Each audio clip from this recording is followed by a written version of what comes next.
மக்களே எல்லாம் எப்படி இருக்கீங்க? இன்றைக்கி ஒரு டிஸ்டர்பிங்கான நியூஸ் நிறைய இடங்களில் வந்துட்டுருக்கு. கொஞ்ச நாளாகவே இதெல்லாம் பேசிகிட்டு இருக்காங்க தமிழ்நாட்டில். அதுவும் அந்த போலீஸ் பண்ண விஷயங்கள். ஸோ நம்மெல்லாம் இந்த மாதிரி நியூஸ்லாம் பார்க்குறோம். பார்த்ததுக்கப்புறமா கொஞ்ச நாள் பேசிவிட்டு அதுக்கப்புறம் நம்ம அதெல்லாம் விட்டுடுறோம். ஸோ இதெல்லாம் எங்கேயோ சில இடங்களில் எங்கேயாவது ரொம்ப ரேராக நடக்குது. அது பெரிய விஷயமாக அடிக்கடியெல்லாம் யாரும் பேசுகிறது கிடையாது. எங்கேயோ நடக்குது, எப்போயோ ரேண்டமாக ரொம்ப ரேராக நடக்குது. அதுக்கு தண்டனை கொடுக்குறாங்க. ஸோ அதெல்லாம் நம்ம அப்படியே கடந்து போயிடுறோம். நியூஸில் எங்கேயாவது எப்போயாவது லைட்டாக இந்த மாதிரிலாம் வருது. ஆனால் நம்ம ஸ்டாட்டிஸ்டிக்ஸ்லாம் செக் பண்ணி பார்த்தோன்னா வைங்களேன், இது அவ்வளோ ரேர் கிடையாது. நீங்கள் இந்த பழைய நியூஸ் கூட செக் பண்ணி பாருங்கள். இதெல்லாம் கொஞ்சம் பழைய நியூஸ் தான்.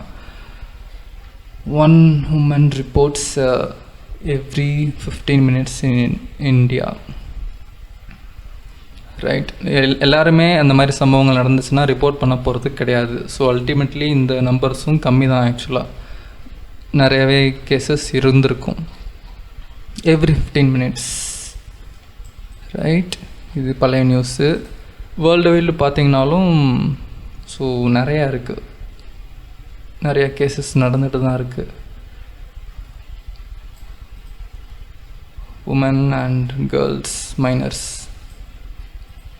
குழந்தைங்க. ரைட். 370 million. ஸோ அந்த எப்ஸ்டீன் மாதிரி ஆட்கள் அதெல்லாம் ஒரு ரேரான விஷயம் கிடையாது. நிறையவே சம்பவங்கள், கேசஸ் நடந்துட்டு தான் இருக்குது. நம்மளுக்கு எப்போயாவது தான் நம்ம அந்த மாதிரி நியூஸ்லாம் பார்க்குறோம். ஆனால் நடந்துக்கிட்டு தான் இருக்குது வேர்ல்டு வைட். ஸோ நான் இப்போ எதுக்காக இதெல்லாம் பேசிகிட்டு இருக்கேன் அப்படின்னா, இந்த நியூஸ் வந்துச்சு இல்லையா கொஞ்ச நாளைக்கு முன்னாடி. ஸோ இதெல்லாம் பார்த்ததுக்கப்புறம் எனக்கு ஒரு ஏத்திஸ்டிக் எக்ஸ்பீரியன்ஸில் ஒருத்தவங்க பேசினது ஞாபகம் வந்துச்சு. ஸோ இவங்க பேர் ட்ரேசி. இவங்க சொன்ன அந்த ஒரு குவாட் பார்ப்போம். அந்த ஷார்ட்ஸும் இருக்குது, நான் அதையும் அப்படியே ப்ளே பண்ணுறேன். ஏத்திஸ்டிக் எக்ஸ்பீரியன்ஸ் அப்படின்னு ஒரு ஃபேமஸான ரேடியோ ஷோ மாதிரி ஒன்று அவங்க வச்சு நடத்திட்டு இருந்தாங்க. அதில் ட்ரேசி ஹாரிஸ் அப்படிங்கிறவங்க இந்த விஷயத்தை ஸ்பெசிஃபிக்காக இந்த ஒரு டாப்பிக்கில் சில விஷயங்கள் சொல்லியிருப்பாங்க. அதை பற்றி மட்டும் லைட்டாக நம்ம அப்படியே பார்ப்போம். ஸோ அந்த குவாட்டில் if I could stop a person from a child, I would. That's the difference between me and your God. சரிங்களா? நான் அப்படியே அந்த ஷார்ட்ஸையும் ப்ளே பண்ணுறேன். If I could stop a person from a child, I would. That's the difference between me and your God. He watches and says, I'm shutting the door and you go ahead and that child. And when you're done, I'm going to punish you. Right. So இவங்க என்ன சொல்ல வராங்கன்னா, இவங்களால் முடிஞ்சதுன்னா ஏதோ ஒரு அசம்பாவிதம் யாருக்கோ ஒருத்தவங்களுக்கு, குழந்தைக்கோ இல்லை வேறு யாருக்கோ ஒருத்தவங்களுக்கு இவங்களுக்கு முன்னாடி நடக்குது அப்படின்னா, இவங்களால் முடிஞ்சதுன்னா அதை தடுக்க ட்ரை பண்ணுவாங்க. யாராக இருந்தாலும், யார் எந்த ஒரு நல்ல ஒரு கேரக்டராக இருந்தாலும், ஏதோ ஒரு இந்த மாதிரி அசம்பாவிதம் அவங்க கண் முன்னாடி நடக்குது அப்படின்னா அவங்க தடுக்க ட்ரை பண்ணுவாங்க. இது ஒரு சாதாரண ஒரு நார்மலான விஷயந்தான். சரிங்களா? ஆனால் கடவுள் தடுக்கிறது கிடையாது, வேடிக்கை மட்டும்தான் பார்க்குறாரு. இதுதான் அவங்க சொல்கிறாங்க. அதுக்கப்புறமா கடவுள் என்ன பண்ணுறாராமா, அந்த விஷயங்கள், அந்த கெட்டதை பண்ணவங்களை தண்டிக்கிறாரு. எப்போ? இறந்ததுக்கு அப்புறமா. ரைட். ஸோ நினச்சி பாருங்கள், நீங்களே எந்த ஒரு நார்மலான மனுஷனாக இருந்தாலும் அவங்களுக்கு ஏதோ நீங்கள் இருக்கும்போது இன்னொருத்தவங்களுக்கு ஏதாவது நடக்குது அப்படின்னா நீங்கள் அதை போய் தடுக்க ட்ரை பண்ணுவீங்க. ஏதோ ஒரு வகையில் தடுக்க ட்ரை பண்ணுவீங்க. அப்படி முடியலனா கூட ஒரு போலீஸு, ஆம்புலன்ஸ், யாருக்காவது ஒருத்தவங்களுக்கு காலாவது பண்ணுவீங்க. சரிங்களா?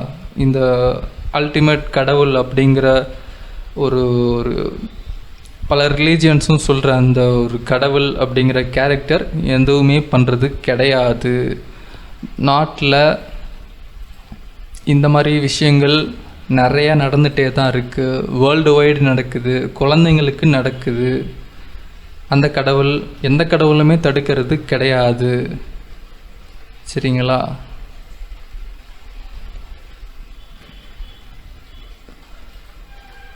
அதுக்கு அவங்க என்ன சொல்கிறாங்கன்னா, அந்த கடவுள் வழிபாடு பண்ணுற ஆட்கள் நீங்கள் கேட்டிங்கன்னா, இல்லை அவங்க அந்த தப்பு பண்ணுறவங்கள அதுக்கப்புறமா அனுபவிப்பாங்க, கர்மாவை அந்த வாழ்நாளில் அனுபவிப்பாங்க, இல்லைன்னா அடுத்த வாழ்நாளில் அனுபவிப்பாங்க. அதுவும் கிடையாதுன்னா அவங்க வந்து நரகத்துக்கு போயிடுவாங்க, அங்கே போய் எரிஞ்சிக்கிட்டே இருப்பாங்க வாழ்நாள் ஃபுல்லாக. சரி, இப்போ நடக்கிற இப்போது அவங்க உயிரோடு இருக்கும்போது அந்த வேதனை எதுக்கு அந்த குழந்தைகளும் அவங்களும் அனுபவிக்கிறாங்க? அவங்க என்ன பாவம் பண்ணாங்க? கரெக்டாக? அவங்கள ஏன் தடுக்கலை? அந்த அந்த விஷயம் அவங்களுக்கு நடக்காமல் இருக்க வேண்டியது தானே? எதுக்கு அவங்களுக்கு அந்த மாதிரி விஷயம்லாம் நடக்குது? இதெல்லாம் நம்ம ஒரு சாமி கும்பிட்ற யார்கிட்ட போய் கேட்டாலும் அந்த விக்டமை வந்து ப்ளேம் பண்ணுவாங்க. இல்லை, இவங்க வந்து ஏதோ ஒன்று பண்ணியிருப்பாங்க, போன வாழ்க்கையில் ஏதோ ஒன்று பண்ணியிருப்பாங்க, அதனால் இந்த வாழ்க்கையில் அவங்களுக்கு இந்த மாதிரி நடக்குது. கேட்டால் கர்மான்றுவாங்க. இதுதான் அது கர்மா. இல்லைன்னா அவங்க பேரண்ட்ஸை சொல்லுவாங்க, அவங்க பேரண்ட்ஸ் ஏதோ பண்ணியிருப்பாங்க, இது வந்து ஜென்ரேஷ்னல் கர்மா. ஸோ அவங்களோட அந்த கடவுள் கான்செப்டை காப்பாற்றுறதுக்காக இந்த மாதிரி என்னென்னமோ விஷயங்கள்லாம் சொல்கிறாங்க. விக்டமை ஏன் உங்கள் கடவுளால் காப்பாற்ற முடியலை? அந்த குழந்தைக்கு அந்த கஷ்டம் எதுக்காக வருது? அந்த கஷ்டத்தினால என்ன என்ன எதுக்கு நடக்குது? முதல்ல அது தூண்லேயும் இருப்பான், துரும்புலையும் இருப்பான், எங்கேயும் இருக்கான். ஒரு கடவுளை கும்பிட்றவங்களும் இருக்காங்க, 2-3 கடவுளை கும்பிட்றவங்களும் இருக்காங்க, ஆயிரக்கணக்கான கடவுளை கும்பிட்றவங்களும் இருக்காங்க. நீங்கள் எந்த மதத்தில் இருக்கவங்கள நீங்கள் செக் பண்ணினாலும் சரி, நிறையா அவங்க கோடிக்கணக்கில் இருக்காங்க இல்லையா? இந்த மாதிரி கோடிக்கணக்கில் இருக்கிறவங்களுக்கு இந்த ஒவ்வொரு கும்பல்லையும் யாருக்காவது ஒருத்தவங்களுக்கு இந்த மாதிரி ஒரு கஷ்டம் நடந்திருக்கும். சரிங்களா? அட்லீஸ்ட் ஒருத்தருக்காவது இந்த மாதிரி வலி வேதனைகள் சரிங்களா நடந்திருக்கும். எதுக்கு நடக்குது? அவங்க தான் இந்த சரி கரெக்டான கடவுளை அவங்க கும்பிட்றாங்கன்னு வச்சுக்கோங்களேன், அவங்களுக்கு ஏன் அந்த மாதிரி நடக்குது? நீங்கள் நியூஸ் கூட வேணாங்க, வரலாறு எடுத்து பாருங்கள். இப்போது ஹிந்துஸு, புத்திஸ்ட்டு, கிறிஸ்டியன்ஸு, இஸ்லாமியர்கள், இவங்க ஆயிரக்கணக்கான மதங்கள் இருக்குது, ஆயிரக்கணக்கான குரூப்புகள் இருக்குது. ஒவ்வொருத்தவனும் ஒவ்வொரு கடவுளை கும்பிட்றான். ஒவ்வொரு வாரத்தில் அவங்களே ஒரு நாள் செலக்ட் பண்ணி அந்த நாளில் போய் அந்த கடவுளை கும்பிட்டு காசு போட்டு ப்ரேயர் பண்ணுறாங்க. சரிங்களா? இந்த ஒவ்வொரு கும்பலில் இருக்கிறவங்களுக்கும் அவங்களுக்கும் நார்மலாக எல்லோரும் மாதிரியும் ஏதாவது ஒரு டெய்லி கஷ்டங்கள் இருக்குது, ஏதாவது ஒரு சம்பவம் நடக்குது. சரிங்களா? அதெல்லாம் எதுக்கு அவங்களுக்கு நடக்குது? கரெக்டான கடவுளை அவங்க கும்பிட்றாங்க அப்படின்னா எதுக்கு நடக்குது? நீங்கள் இப்போ பாலஸ்தீனர்களுக்கு நடக்கிறதெல்லாம் பார்த்துட்டு தானே இருக்கீங்க நியூஸ்லலாம். அதை போய் ஒரு கிறிஸ்டியன்கிட்ட நான் சொன்னதுக்கு அவங்க என்ன சொல்கிறாங்கன்னா, அவங்க வந்து ஒரு தவறான கடவுளை கும்பிட்றாங்க, அதனால அவங்களுக்கு வந்து இந்த மாதிரி நடக்குது அப்படின்னு சொல்கிறாங்க.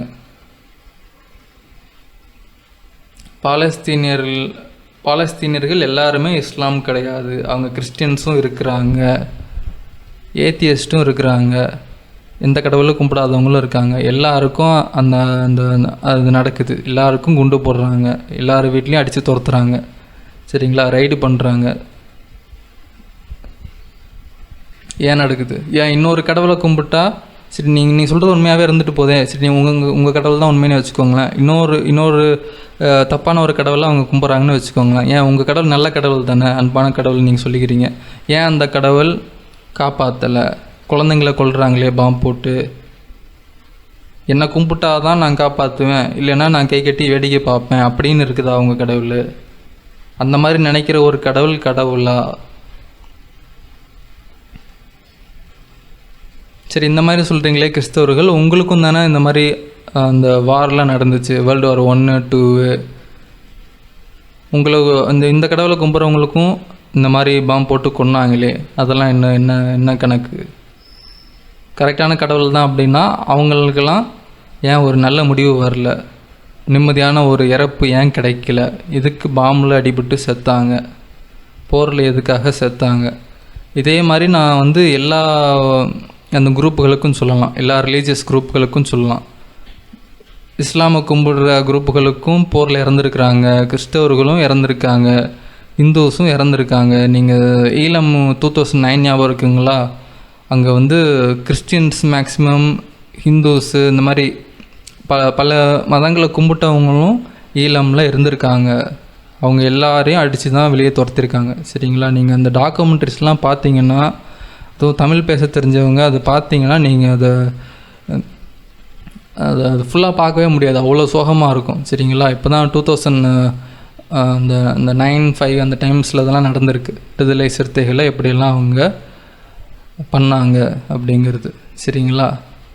தமிழ்லேயே அவங்க அந்த பார்த்தவங்கலாம் தமிழ்லேயே பேசுவாங்க, இதெல்லாம் நடந்துச்சு அப்படின்னு. அது அந்த டாக்குமெண்ட்ரிஸ்லாம் பார்க்கவே முடியாது, அந்தளவுக்கு ஒரு சோகமான சம்பவங்கள் நடந்திருக்கு. இங்கே நீங்கள் பாலஸ்தீன் எங்கேயோ இருக்குது, என்னமோ நடக்குதுன்னு இருக்கீங்க. அப்புறம் World War I, II அதே எங்கேயோ நடந்துச்சு என்னமோ அப்படின்னு இருக்கீங்க. சரி, இங்கே தானே பக்கத்தில் தானே இருக்குது ஸ்ரீலங்கா. அங்கே நடந்த ஒரு விஷயம் எதுக்காக நடந்துச்சு? எதுக்காக நடந்துச்சு? நீங்கள் எந்த கடவுளை கும்பிட்டாலும் சரிங்க, இந்த உலகத்தில் ரேண்டமாக நிறைய பேருக்கு கெட்ட விஷயங்கள் நடக்குது. எந்த மதம் நீங்கள் ஃபாலோ பண்ணாலும் சரி, எந்த கடவுளை நீங்கள் கும்பிட்டாலும் சரி, வாரத்தில் எந்த நாள் நீங்கள் போய் எந்த கோயிலில் எவ்வளோ காசு போட்டாலும் சரி, கெட்ட விஷயங்கள் ரேண்டமாக நிறைய பேருக்கு நடக்குது. இந்த கடவுளை கும்பிட்டா ஒன்றும் ஆகாது, அந்த கடவுளை கும்பிட்டா ஒன்றும் ஆகாது, இந்த கோயில் போனால் ஒன்றும் ஆகாது, இந்த மாதிரி நினச்சி நிறைய பேர் அவங்க வாழ்க்கையவே வேஸ்ட் பண்ணிகிட்டு இருக்கீங்க.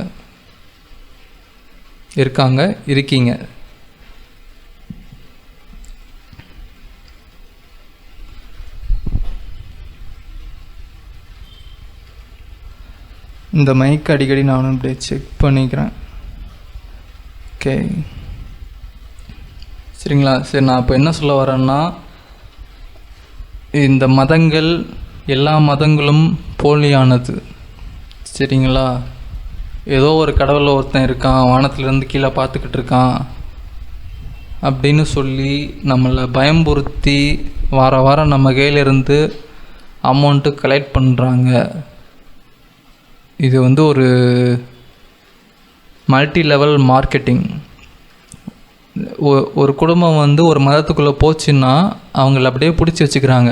அவங்களுக்கு அடுத்து வர அந்த குடும்பம், அவங்க சந்ததி ஃபுல்லாக, வாரிசு ஃபுல்லாக இதே மதத்தில் வர்ற மாதிரி அவங்க அப்படியே பிடிச்சி வச்சுக்கிறாங்க. நீங்கள் புதுசாக கன்வெர்ட் ஆன யாராவது ஒரு ஃபேமிலியை போய் பார்த்தீங்கன்னா, அவங்க வந்து ஃபஸ்ட்டு அவங்க அடுத்த ஜென்ரேஷன்லேருந்து அவங்க பேர் வைக்கிறதுலேருந்து ஆரம்பிப்பாங்க. பேர் வைக்கிறதே அந்த மதத்துக்கு ஏற்ற மாதிரி பேராக மாறிடும். சரிங்களா? சின்ன வயசுலேருந்து அந்த குழந்தை அந்த மதத்துலேயே ஃபாலோ பண்ணிட்டு வரும். இவங்க பேரண்ட்ஸ் அந்த கோயிலுக்கு போகிறாங்கன்னா குழந்தையும் கூட்டிகிட்டு போவாங்க, குழந்தைக்கு அதே பேர் வைப்பாங்க, குழந்தைங்களுக்கு அந்த கதையை சொல்லி வளர்த்தி விடுவாங்க. அந்த குழந்தை ஒரு யோசிக்கிற திறமை வர்றதுக்குள்ளேயே, அந்த வயசு வர்றதுக்குள்ளேயே அந்த மதத்தில் ஃபுல்லாக மூழ்கி போயிடும். அந்த குழந்தை ஒரு 18 கிராஸ் பண்ணும்போது ஆல்ரெடி அந்த மதத்தை வந்து இதுதான் உண்மை அப்படின்னு சொல்லி அதை ஃபாலோ பண்ண ஆரம்பிச்சிருக்கும். ஸோ அது யோசிக்கிறதுக்கு முன்னாடியே அந்த மதத்தை புகுத்தி இந்த வாழ்க்கை ஃபுல்லாக அந்த மதத்தையே அதை உண்மை அப்படின்னு சொல்லி அந்த குழந்தை பார்த்து வளர்கிற மாதிரி பண்ணிடுறாங்க. ஸோ இந்த மாதிரி தான் இந்த மதங்கள்லாம் மூவ் ஆகிட்டு இருக்குது. இது வந்து ஒரு மல்டி லெவல் மார்க்கெட்டிங் ஸ்கேம். சரிங்களா? நீங்கள் யாரையாவது ஒருத்தவங்கக்கிட்ட இந்த மதம் வந்து சரியில்லைப்பா, இதில் எனக்கு சந்தேகம் இருக்குது அப்படின்னு சொல்லி நீங்கள் கேட்டிங்கன்னா, அவங்க வந்து ஏதோ அவங்களையே நீங்கள் ஏதோ ஒரு அட்டாக் பண்ண மாதிரி நினச்சிக்குவாங்க. அவ்வளோ வந்து ஒரு ஒன்றி போயிருக்காங்க அந்த மதத்துக்குள்ளே. ரொம்ப என்னை பற்றியே பேசிட்டியா அப்படிங்கிற மாதிரி அவங்க வந்து அவ்வளோ கோவப்படுறாங்க. நீங்கள் வேறு, உங்கள் மதம் வேறு, ரெண்டும் ஒன்றும் கிடையாது. அந்த விஷயத்தை வந்து முதல்ல புரிஞ்சுக்கோங்க. இப்போ நான் வந்து ஒரு ஃப்ரெண்டு இருக்கான், அவன் வந்து பல வருஷமாக ஆப்பிள் ஃபோனே வாங்கிட்டுருக்கான்னு வச்சுக்கோங்களேன். அவன் ஆப்பிள் வாங்கிட்டுருக்கான், அவங்க அப்பா ஆப்பிள் வாங்கிட்டே இருக்கார். ஸோ அவங்க வந்து அதே ஒரு என்ன சொல்கிறது, அவங்களே ஜென்ரேஷனாக அதை ஆப்பிளே வாங்கி பழகிட்டாங்கன்னு வச்சுக்கோங்களேன். அவங்கக்கிட்ட போய் இந்த ஆப்பிள்லாம் சரியில்லை, இந்த கம்பெனி வந்து ஃப்ராடு அப்படின்னு சொன்னிங்கன்னா அவங்களுக்கு கோவம் வரும். ஏன்னா அவன் வந்து சின்ன வயசுலேருந்தே அந்த ஆப்பிள் அவங்க அப்பா வாங்குறத பார்த்துட்டு இவனும் வாங்கிக்கிட்டு அந்த கம்பெனியோடையே அவன் வந்து ஒன்றி போயிட்டான். நீ நம்ம போய் இல்லை அந்த ஆப்பிள் வந்து ஃப்ராடு, நீ எதுக்குப்பா அவ்வளோ காசு இல்லை செலவு பண்ணிகிட்ருக்க, வேறு ஏதாவது ஃபோன் வாங்குப்பா, சாம்சங் இது வாங்குப்பா அப்படின்னு நீங்கள் சொன்னீங்கன்னா அவனுக்கு கோவம் வரும். அவனோட ஃபேமிலியில் ஒரு பாகமாக அவன் வந்து அந்த ஆப்பிள் கம்பெனியை பார்க்க ஆரம்பிச்சிட்டான். இந்த சுச்சுவேஷனில் நீங்கள் போய் கேள்வி கேட்டிங்கனாலும் கொஷின் பண்ணி வேறு ஏதாவது நீங்கள் அட்வைஸ் பண்ணிங்கனாலும் அவனுக்கு கோவம் வரும். இதே மாதிரி தான் இந்த ரிலீஜியன்ஸ், குடும்பம் எது மதம் எது அப்படின்ற ஒரு பிரிவினை இல்லாமல் அவ்வளோ ஒன்றி போய் ஒன்றுக்குள்ளே ஒன்றா இருக்குது இந்த மூட நம்பிக்கை. இதை போய் ஒரு ஒரு ஒரு நல்ல ஒரு யோசிக்கிற திறமை உள்ள ஒரு ஆளாக இருந்தால் அவங்களே வந்து யோசித்து வேணாம் அப்படின்னு தள்ளி போயிடுவாங்க. திறமை இல்லாத ஆளாக இருந்தால் இது எப்படி எங்கள் குடும்பத்தில் இவ்வளோ வருஷமாக ஃபாலோ பண்ணிகிட்ருக்காங்க, இது எப்படி போலியாக இருக்கவும் வாய்ப்பு கிடையாது. என் தாத்தா பாட்டியெல்லாம் இந்த மத கதைகளை எனக்கு சின்ன வயசில் சொல்லி கொடுத்துருக்காங்க. அவங்க எப்படி எனக்கு போய் சொல்லுவாங்க? அவங்களாம் ரொம்ப நல்லவங்க. எங்கள் அப்பா அம்மா கூட நான் இந்த மத கூட்டங்களுக்கு இந்த கோயில்களுக்கு நான் போயிருக்கேன். அவங்க எப்படி பிள்ளைக்கே எப்படி அவங்க தப்பாக சொல்லி கொடுப்பாங்க? வாய்ப்பு கிடையாது. அந்த மாதிரி பேசுவாங்க. அப்படி இல்லைன்னா இன்னொன்று இருக்குது. அவங்களோட வாழ்க்கையில் நடந்த எல்லா நல்ல விஷயங்களுக்கும் இந்த மதம் தான் காரணம், இந்த சாமி தான் காரணம் அப்படின்னு சொல்லி நினப்பாங்க. அவங்களோட உழைப்பு மேலே இருக்க அந்த ஒரு நம்பிக்கை போய் இந்த சாமி தான் காரணம், இதுதான் அந்த வெற்றிக்கு காரணம் அப்படின்னு சொல்ல ஆரம்பிப்பாங்க. நாங்கள் இந்த எக்ஸாம் ஹாலுக்கு முன்னாடியெல்லாம் உள்ளே போகிறதுக்கு முன்னாடி சில பேர்லாம் ரொம்ப பயத்தில் இருக்கிறவங்களாம் திடீர்னு சாமி கும்பிடுவாங்க. கடவுள் எப்படியாவது இந்த பேப்பர் வந்து ஈஸியாக வரணும் அப்படின்னு. ஸோ இதில் வேடிக்கையான ஒரு விஷயம் என்னென்னா, படிக்காதவன் ப்ரேயர் பண்ணுறது மட்டும் இல்லாமல் படித்தவனும் சில டைம் ப்ரேயர் பண்ணுவான். ஆல்ரெடி நீ தான் படிச்சிட்டியே, எதுக்கு நீ ப்ரேயர் பண்ணுறன்னா, இல்லை இந்த அளவுக்கு மார்க் வேணும் அப்படின்னு சொல்லிட்டு ப்ரேயர் பண்ணுவான். ஸோ அந்த கரெக்ஷன்லாம் முடிச்சுட்டு பேப்பர் வரும்போது, நான் படித்தேன், எனக்கு நல்லா எழுதுனேன், நான் படித்தது தான் காரணம் அப்படின்னு நினைக்கிறத விட இந்த சாமி கும்பிட்டேன், இந்த மாதிரி பாஸ் ஆகிட்டேன் அப்படின்னு நினைக்கிறவங்க தான் அதிகம். அதுவும் இந்த ஜஸ்ட்டு பாஸ் ஆகிறவங்களாம் அந்த மாதிரி நினைப்பாங்க. ஸோ எனிவே, நான் இப்படியே இன்னொரு விஷயம் சொல்கிறேன். இந்த மதங்களுக்கு இந்த போதனை பண்ணுற ஆட்கள்லாம் இருக்காங்க இல்லையா, அவங்க வந்து உங்களை எப்படி இந்த மதத்திலே வச்சுருக்கிறது, நீங்கள் வெளியே போகாமல் எப்படி பார்த்துக்கிறது, அந்த விஷயங்கள்லாம் அவங்க வந்து கரெக்டாக பண்ணுவாங்க. சரிங்களா? நான் சின்ன வயசுலேயே அதை நோட் பண்ணியிருக்கேன். ஆனால் எனக்கு வந்து ஒரு கிளியர் அண்டர்ஸ்டாண்டிங் வந்து அப்போ இல்லை.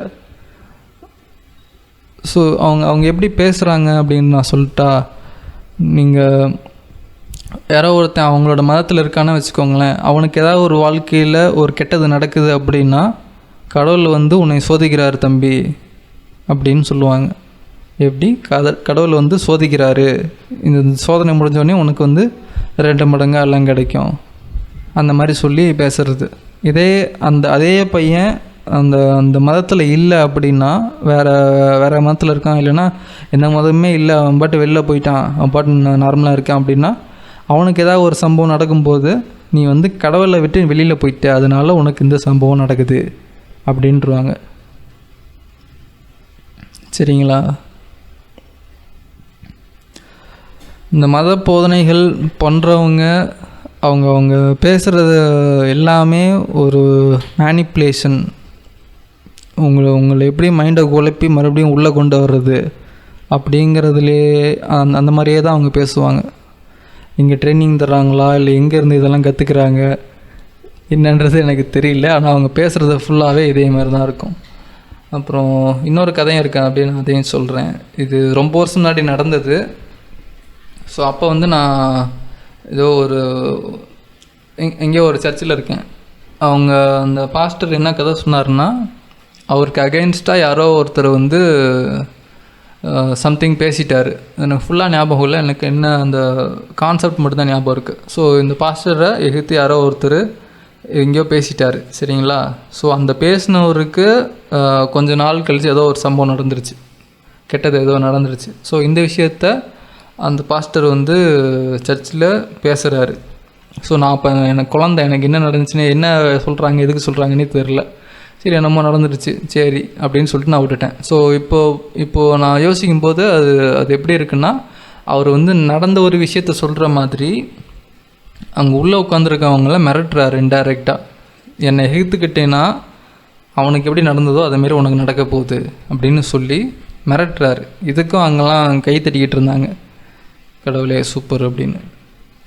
இல்லை அப்படி சொல்ல மாட்டாங்க, வேறு ஏதோ ஒரு வார்த்தை சொல்லுவாங்க, எனக்கு தெரில. நான் அங்கெல்லாம் போய் நிறைய வருஷம் ஆச்சு. சரி எனிவே, ஸோ நான் எங்கே ஆரம்பித்தேன், இந்த பெண்களுக்கு எதிராக நடக்கிற இந்த விஷயம். நீங்கள் உங்களுக்கு தெரிஞ்ச யாராவது ஒரு ரிலீஜியஸ் பர்சன் இருந்தாங்க அப்படின்னா போய் வேணால் கேட்டு பாருங்கள். கடவுளை கும்பிட்றவங்களுக்கு எதுக்கு இந்த மாதிரி விஷயங்கள்லாம் நடக்குது, அந்த கடவுள் ஏன் காப்பாற்றலைன்னு கேளுங்க. அவங்களுக்கு பதில் தெரியாது. ஒன்று இந்த மாதிரி நடக்கிறவங்க வந்து வேற ஒரு கடவுளை கும்பிட்றாங்க, தப்பான கடவுளை கும்பிட்றாங்க, அதனால் நம்ம கடவுள் அவரை காப்பாற்றலை அப்படின்ட்டுருவாங்க. இல்லைன்னா இவங்க போன ஜென்மத்தில் ஏதோ ஒன்று தவறு பண்ணியிருக்காங்க, அந்த கர்மானால் இப்போ வந்து அனுபவிக்கிறாங்க அப்படின்ட்டுருவாங்க. அதுவும் இல்லைன்னா அவங்க ஆக்சுவலாக இந்த 2 ஆப்ஷன் தான் இருக்குதுன்னு நினைக்கிறேன். ஆமாம், ஒன்று கர்மா, இல்லைன்னா அவங்க தப்பான கடவுளை கும்பிட்றாங்க, அதனால் இந்த மாதிரி சம்பவங்கள் நடக்குது.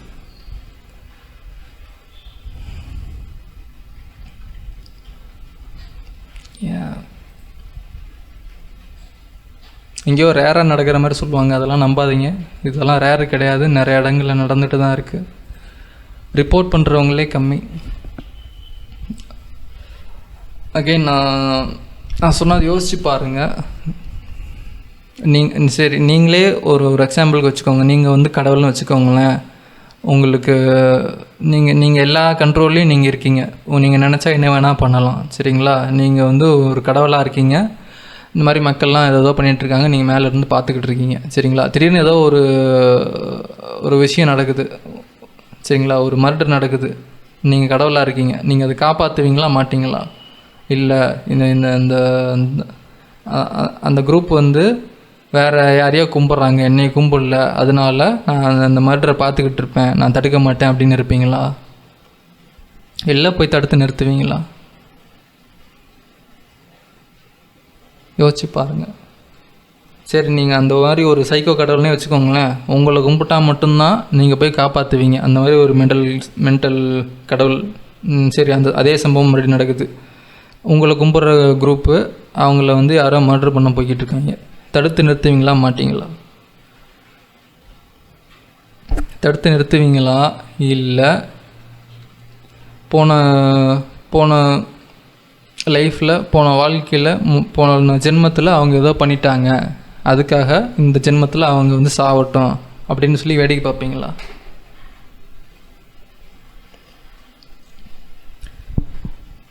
இந்த கர்மா அப்படிங்கிறதெல்லாம் பொய்யுங்க. அதெல்லாம் எதுவும் உண்மை கிடையாது. போன ஜென்மத்தில் யார் என்ன பண்ணாங்க அப்படிங்கிறது யாருக்குமே ஞாபகம் கிடையாது. மெமரி வந்து எரேஸ் ஆகியிருக்கு, சரிங்களா.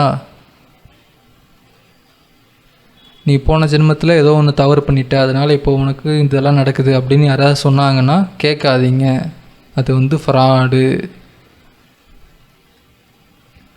இறந்த உடனே மெமரி வந்து எரேஸ் ஆகுது, சரிங்களா.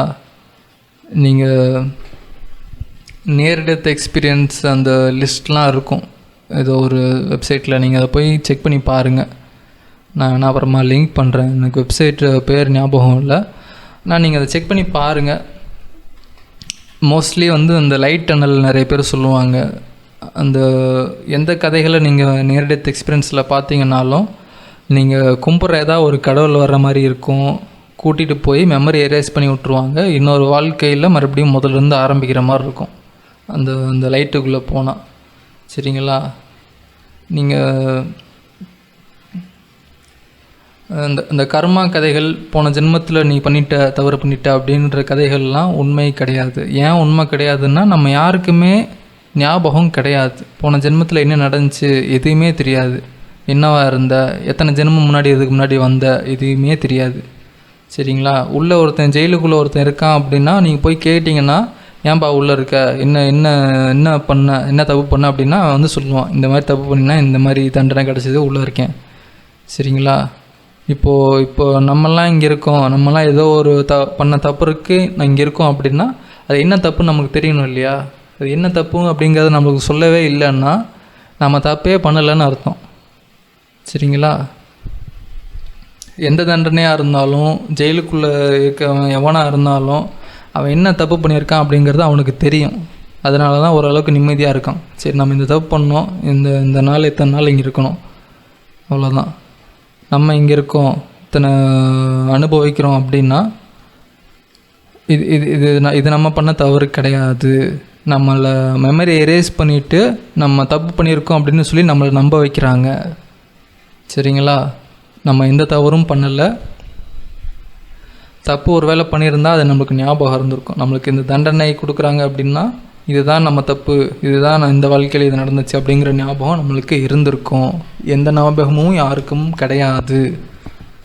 மறுபிறப்பு அந்த இதிலே எல்லாமே மெமரியை ஃபுல்லாக எரேஸ் பண்ணிடுறாங்க.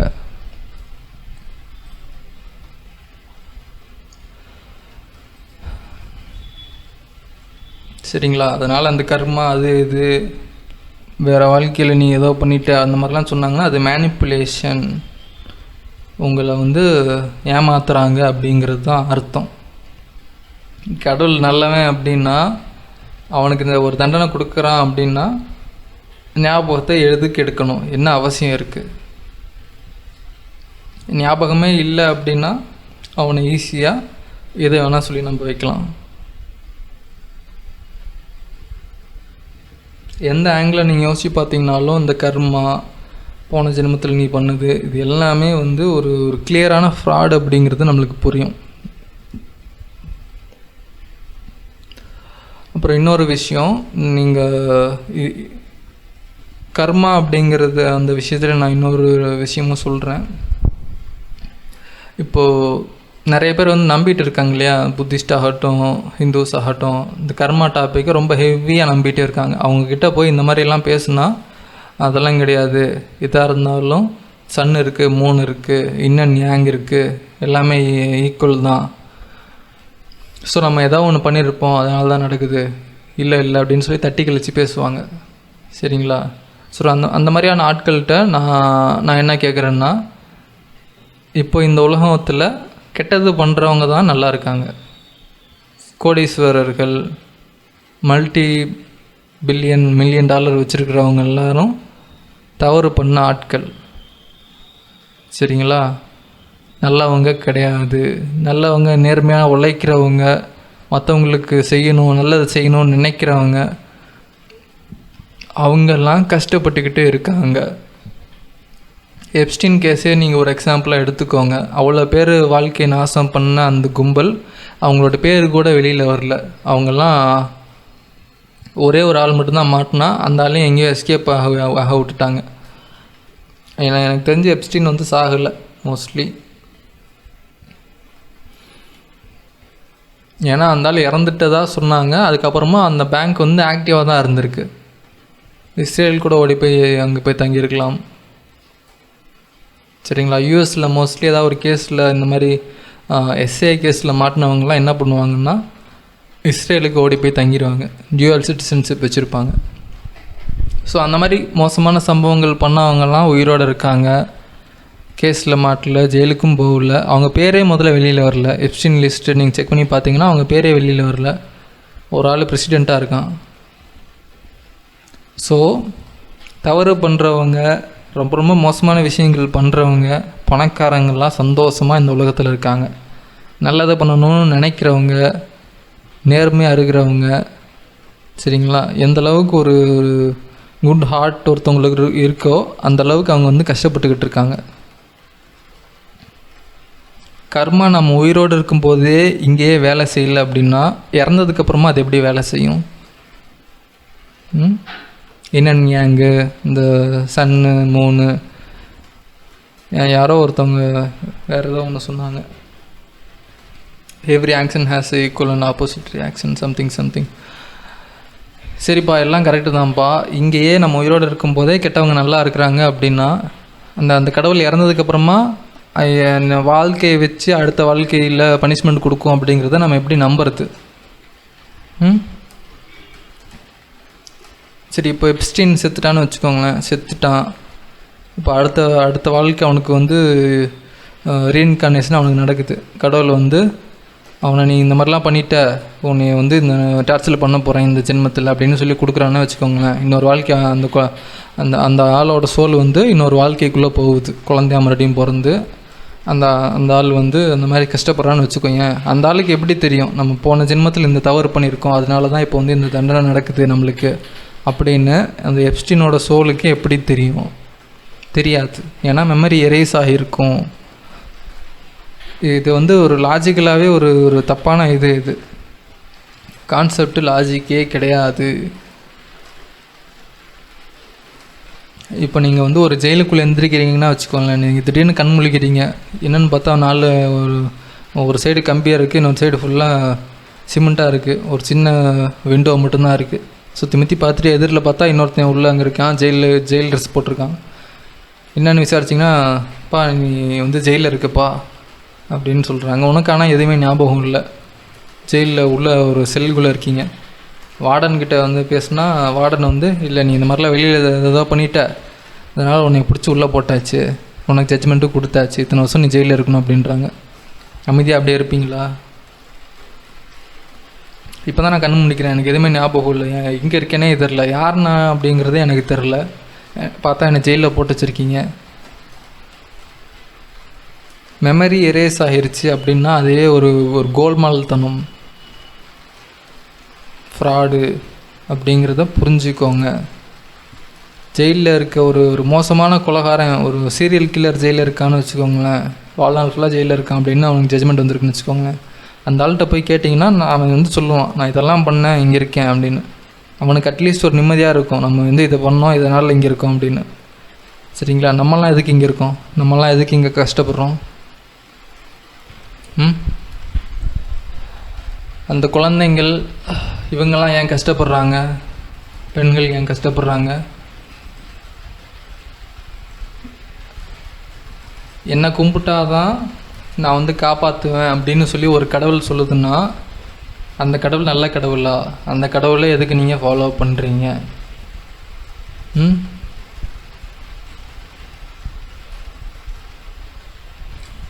எந்த ரிலீஜன் வேணால் நீங்கள் எடுத்துக்கோங்க. எல்லா ரிலீஜன்லேயும் அசம்பாவிதங்கள், போர்கள் இதெல்லாம் நடந்திருக்கு.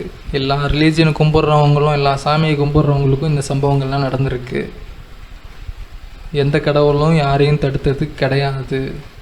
அசம்பாவிதங்கள் எந்த சாமி கும்பிட்டாலும் சரி, எந்த கோயிலுக்கு போனாலும் சரி, எத்தனை ரூபா நீங்கள் அவங்க தட்டில் போட்டிருந்தாலும் சரி, சம்பவங்கள் நடக்கத்தான் செய்யுது. எந்த சாமியும் தடுக்கலை, யாரும் இதுவும் தடுக்கலை.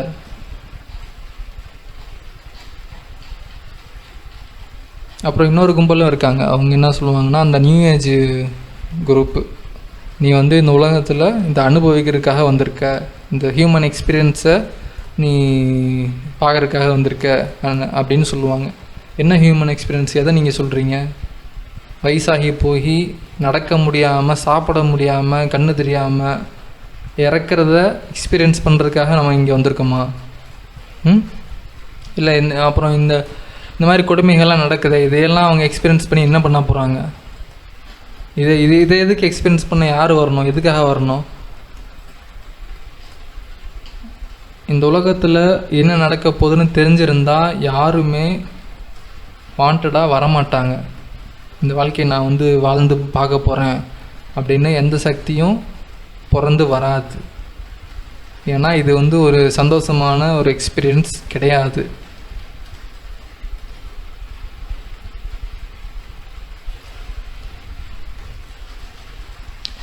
யாரோ நம்ப வச்சுருக்காங்க உங்களைய. நீங்கள் வந்து வாண்டடாக இங்கே வந்தீங்க, இந்த பேரண்ட்ஸை நீங்கள் சூஸ் பண்ணீங்க, இந்த வாழ்க்கையை நீங்கள் சூஸ் பண்ணீங்க, இது நீங்கள் வாழ்ந்து பார்த்து இதை அனுபவிக்கிறதுக்காக நீங்கள் வந்திருக்கீங்க அப்படின்னு யாரோ உங்களையே மூளை செலவை பண்ணியிருக்காங்க. சரிங்களா? இது கர்மா ஃபாலோ பண்ணுறவங்களுக்கு நான் இதான் சொல்கிறேன், ரிலீஜன் ஃபாலோ பண்ணுறவங்களுக்கு நான் இதான் சொல்கிறேன். மூளை செலவை உங்களையே பண்ணியிருக்காங்க, உங்களை யோசிக்க விடாமல் பண்ணுறாங்க. சரிங்களா? நீங்கள் இன்னும் இந்த கடவுள் நம்பிக்கை ஏதாவது ஒன்று இருந்துச்சுன்னா ஒரு சின்ன விஷயம் நான் சொல்கிறேன், அதை நீங்கள் ட்ரை பண்ணி பாருங்கள்.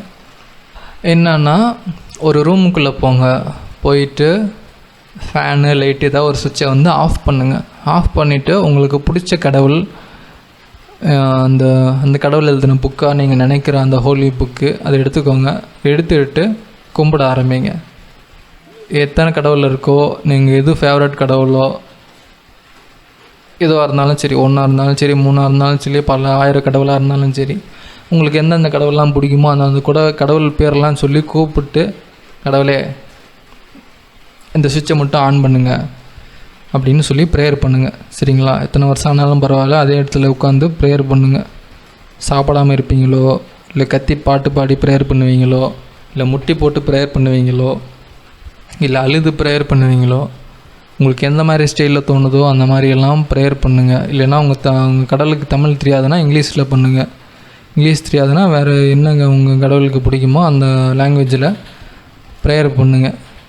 சரிங்களா? நீங்கள் எத்தனை தடவை பண்ணாலும் சரி, எவ்வளோ அழுதுகிட்டு புரண்டுக்கிட்டு முட்டி போட்டு தலைகளாக நின்று பல லாங்குவேஜில் மாற்றி மாற்றி பேசினாலும் சரி, கொஞ்சம் பேர் அந்நிய பாஷை அப்படின்னு சொல்லி உளறிட்டு இருக்காங்க, அந்த மாதிரி பேசினாலும் சரி, நீங்கள் எப்படி பேசினாலும் அந்த சுவிட்சு வந்து ஆன் ஆக போகிறது கிடையாது. புரிஞ்சுதுங்களா? ஒரு சுவிட்சை கூட ஆன் பண்ண முடியாது அப்படின்னா இந்த கடவுள் வேறு ஏதோ ஒரு நல்ல விஷயம் பண்ணணுன்னு எதுக்காக நம்புறீங்க? ஏதோ ஒரு அசம்பாவிதம் நடக்க போகுதுன்னா இந்த கடவுள் வந்து காப்பாற்றணும்னு எதுக்கு நம்புறீங்க? அப்புறம் அந்த அந்நிய பாஷையெல்லாம் இந்த கிறிஸ்தவர்கள் பேசிகிட்டு இருக்காங்க இல்லையா? அந்நிய பாஷை அப்படின்னா அந்நிய மொழி அப்படின்னு அர்த்தம் தமிழில். அந்நிய மொழின்னா இப்போ நம்ம வந்து இங்கே இப்போ நீங்கள் தமிழ்நாட்டில் இருக்கீங்கன்னா வச்சுக்கோங்களேன், இப்போ ஃபாரின்லேருந்து ஒருத்தவங்க வர்றாங்க, யூகேலேருந்து ஒருத்தவங்க வர்றாங்க, அவங்க வந்து இங்கிலீஷ் பேசுகிறாங்க அப்படின்னா இங்கிலீஷ் வந்து உங்களுக்கு அந்நிய மொழி. அந்த ஃபாரின்காரவங்க இங்கே வர்றாங்களே தமிழ்நாடு, அவங்க வந்து அந்நியர்கள், ஃபாரின்லேருந்து வர்றவங்க, அவங்க பேசுகிறது அந்நிய பாஷை, அந்நிய மொழி, இங்கிலீஷு. சரிங்களா?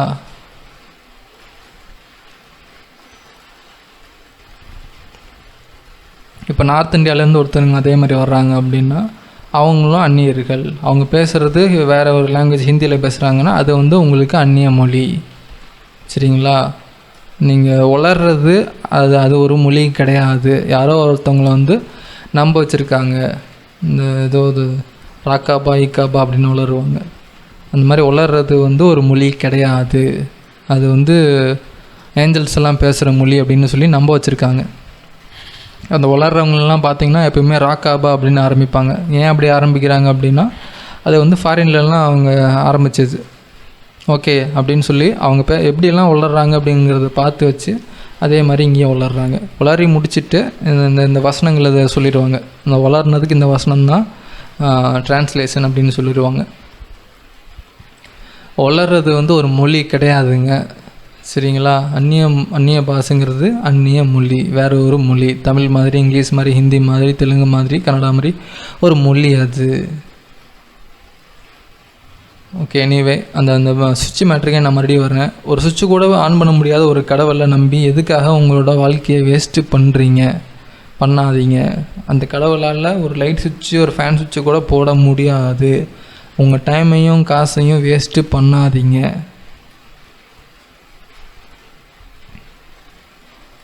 சரிங்களா? நீங்களோ நானோ ஒரு கடவுளாக இருந்திருந்தா நம்ம கண்ட்ரோலில் அந்த உலகம் இருக்குது அப்படின்னா நம்ம அதில் எந்த ஒரு அசம்பாவிதமும் நடக்க விட மாட்டோம், தடுத்து நிறுத்திடுவோம். சரிங்களா? ஒரு நார்மல் மனுஷன் கடவுளாக இருந்தாலே எதுவுமே அசம்பாவிதம் நடக்காமல் தடுத்துருவான். அப்படின்னா இந்த கடவுள்கள், நீங்கள் சொல்கிற அந்த கும்பிட்ற கடவுள்கள் ஏன் எதையுமே தடுக்கலை? அப்புறம் கொஞ்சம் பேர் வந்து ஏதோ ஒன்று சொல்லுவாங்க, என்னதுன்னா கடவுள் வந்து ஃப்ரீ வில் கொடுத்துருக்காரு, அதனால் கடவுளை குறை சொல்லாதப்பா, நம்ம எல்லாருக்கும் ஃப்ரீ வில் இருக்குது, அதனால தான் கடவுள் வந்து நடுவில் வந்து எதையும் தடுத்து நிறுத்தலை அப்படின்னு சொல்லி ஒன்று சொல்லுவாங்க. இதுவும் ஒரு மேனிப்புலேஷன். நீங்கள் யாரோ ஒருத்தவங்க வந்து பக்கத்து வீட்டுக்காரங்க இங்கே வெளியில் போகிறாங்கன்னு வச்சுக்கோங்களேன், அவங்க வந்து ஒரு குழந்தைய வந்து இதை பார்த்துக்கோப்பா அப்படின்னு சொல்லிட்டு விட்டு போகிறாங்க, சரிங்களா? நீங்கள் உங்கள் வீட்டில் விட்டு போகிறாங்கன்னு வச்சுக்கோங்க, அவங்க வீட்டை பூட்டிட்டு சாவி உங்கள் கையில் கொடுத்துட்டு இந்த குழந்தைய பார்த்துக்கப்பா, நான் உங்கள் ஈவினிங் வந்துடுவேன் அப்படின்னு சொல்லிட்டு போகிறாங்க. சரி, குழந்தைய வந்து அங்கே வீட்டில் டிவி பார்த்துட்டு உட்காந்துருக்குது, நீங்கள் உங்கள் வேலையை பார்த்துட்ருக்கீங்க. சரி, ஏதோ ஒரு காரணத்துக்காக கீழே வந்து ஒரு அருவாமனை இல்லைன்னா ஒரு இந்த கத்தி கீழே கிடக்குன்னு வச்சுக்கோங்களேன், ஒரு ஓரமாக. இது யாரோ அங்கே ஏதோ ஒரு ஆப்பிள் ஆரஞ்சே வெட்டிட்டு கீழே போட்டு போயிட்டாங்க, யாரோ கவனம் இல்லாமல் கத்தியை கீழே போட்டு போயிட்டாங்கன்னு வச்சுக்கோங்க. ஸோ அந்த குழந்தை வந்து டிவி பார்த்துட்டு திடீர்னு எந்திரிச்சு போய் அந்த கத்தியை எடுக்க பார்க்குது, சரிங்களா? நீங்கள் அந்த ரூமில் நீங்கள் தான் பார்த்துக்கணும் அப்படின்னு சொல்லிட்டு போயிருக்காங்க. சரி, நீங்கள் வந்து அந்த பார்த்துட்டு நீங்கள் போய் அதை தடுத்து நிறுத்துவீங்களா மாட்டிங்களா? டிவி பார்த்துட்டு இருந்த குழந்தை திடீர்னு இறங்கி அந்த கத்தி எடுக்க போகுது, நீங்கள் இது பார்த்துட்டு அப்படியே வேடிக்கை பார்த்துக்கிட்டே இருப்பீங்களா, இல்லை போய் தடுத்து நிறுத்துவீங்களா? யாராக இருந்தாலும் போய் தடுத்து நிறுத்துவாங்க. கத்தியை அங்கே அந்த குழந்தை எடுக்கிறதுக்கு முன்னாடி நீங்கள் போய் எடுத்து அதை கிச்சனில் போய் வச்சுருவீங்க, கரெக்டாக? அந்த கத்தியெல்லாம் எடுக்கக்கூடாதும்மா அப்படின்னு சொல்லி குழந்தைய மறுபடியும் அந்த சேரில் உட்கார வச்சுட்டு டிவி பாரு அப்படின்னு சொல்லி நீங்கள் விட்டுருவீங்க. எந்த ஒரு நார்மலான ஒரு மனுஷனாக இருந்தாலும் குழந்தை போய் கத்தி எடுக்கிறதுக்கு விட மாட்டாங்க, தடுத்து நிறுத்திடுவாங்க. ஏன்னா கத்தி எடுத்துகிட்டு குழந்தை அப்படி இப்படின்னு ஆட்டம் எங்கேயாவது அடி போடும். இது வந்து ஃப்ரீ வில்லுக்கு அகென்ஸ்டாக போகிறது கிடையாது. ஒரு தவறு நடக்குது, ஒரு கத்தியை குழந்தை எடுக்குதுன்னா நீங்கள் தடுத்து நிறுத்துவீங்க, அது வந்து அந்த குழந்தைக்கு நல்லது, சரிங்களா? அந்த குழந்தைய வந்து எதுவும் நடக்காமல் நீங்கள் பார்த்துக்கிறீங்க, பாதுகாக்கிறீங்க.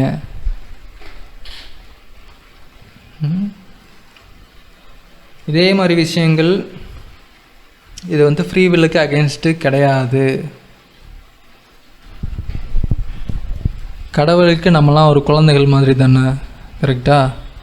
சரி, அந்த குழந்தைங்களுக்கு இந்த மாதிரி அசம்பாவிதங்கள் நடக்க போகுது அப்படிங்கிறது தெரிஞ்சிருந்தோம், கடவுள் ஏன் பார்க்குது, ஏன் வேடிக்கை பார்த்துட்ருக்கு, ஏன் காப்பாற்றலை?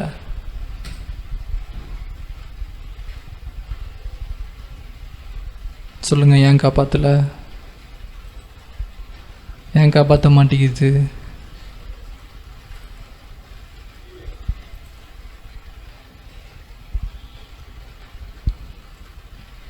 ஆல்மோஸ்ட் லைக் நீங்கள் கும்பிட்ற அந்த கடவுள் கிடையாது அப்படிங்கிற மாதிரியே இருக்குல்ல.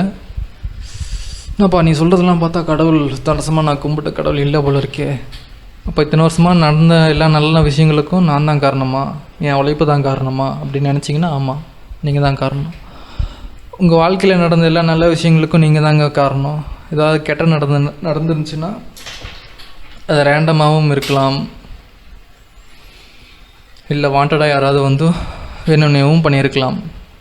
அதை போய் நீங்கள் கர்மா, கடவுள், அது இதுன்னு சொல்லி நினைக்காதீங்க, சரிங்களா? உங்களுக்கு தீங்கு நினைக்கிறவங்க கெட்டது பண்ணுவாங்க, ரேண்டமாக ஏதாவது சம்பவம் நடக்கும், அவ்வளவுதான். போன வாழ்க்கையில் இது பண்ணிட்டீங்க, கடவுள் வந்து நீங்கள் செத்தவொன்னே சொர்க்கத்தில் வைப்பார், நீங்கள் இதெல்லாம் அனுபவித்து தாண்டி வந்தீங்கன்னா சொர்க்கத்தில் அவ்வளோ பெரிய வீடு தருவார், தங்க வீடு, தங்க மாளிகை, தங்க ரெக்கை, தங்க தரை, தங்க கிரீடம். இங்கே ஒரு சுவிட்சு கூட ஆன் பண்ண முடியாத கடவுளால் நீங்கள் இறந்தவொடனே உங்களுக்கு தங்கம், கிரீடம், தங்க அது இதெல்லாம் தர முடியுமா? இதை வச்சு அதெல்லாம் நம்புறீங்க? சரிப்பா, நீ இறந்தவொடனே அவ்வளோ சொர்க்கத்தில் இருக்குன்னு சொல்கிறியே, இப்போ அந்த தங்க வீட்டிலேருந்து ஒரு சின்ன ஒரு தங்க செங்கல் மட்டும் கொடுப்பா, வாழும்போது அதை வச்சு நான் நிம்மதியாக வாழ்ந்துக்கிறேன் அப்படின்னு சொல்லி அந்த சாமிகிட்ட கேளுங்க, ஏதாவது கொடுக்குதான்னு பாருங்கள். தங்க விலை தான் அப்போ நல்லா ஏறி போச்சு, தங்க மாளிகையே தரான் அந்த கடவுள் அப்படின்னா ஒரு தங்க செங்கல் அந்த கடவுளால் தர முடியாதா?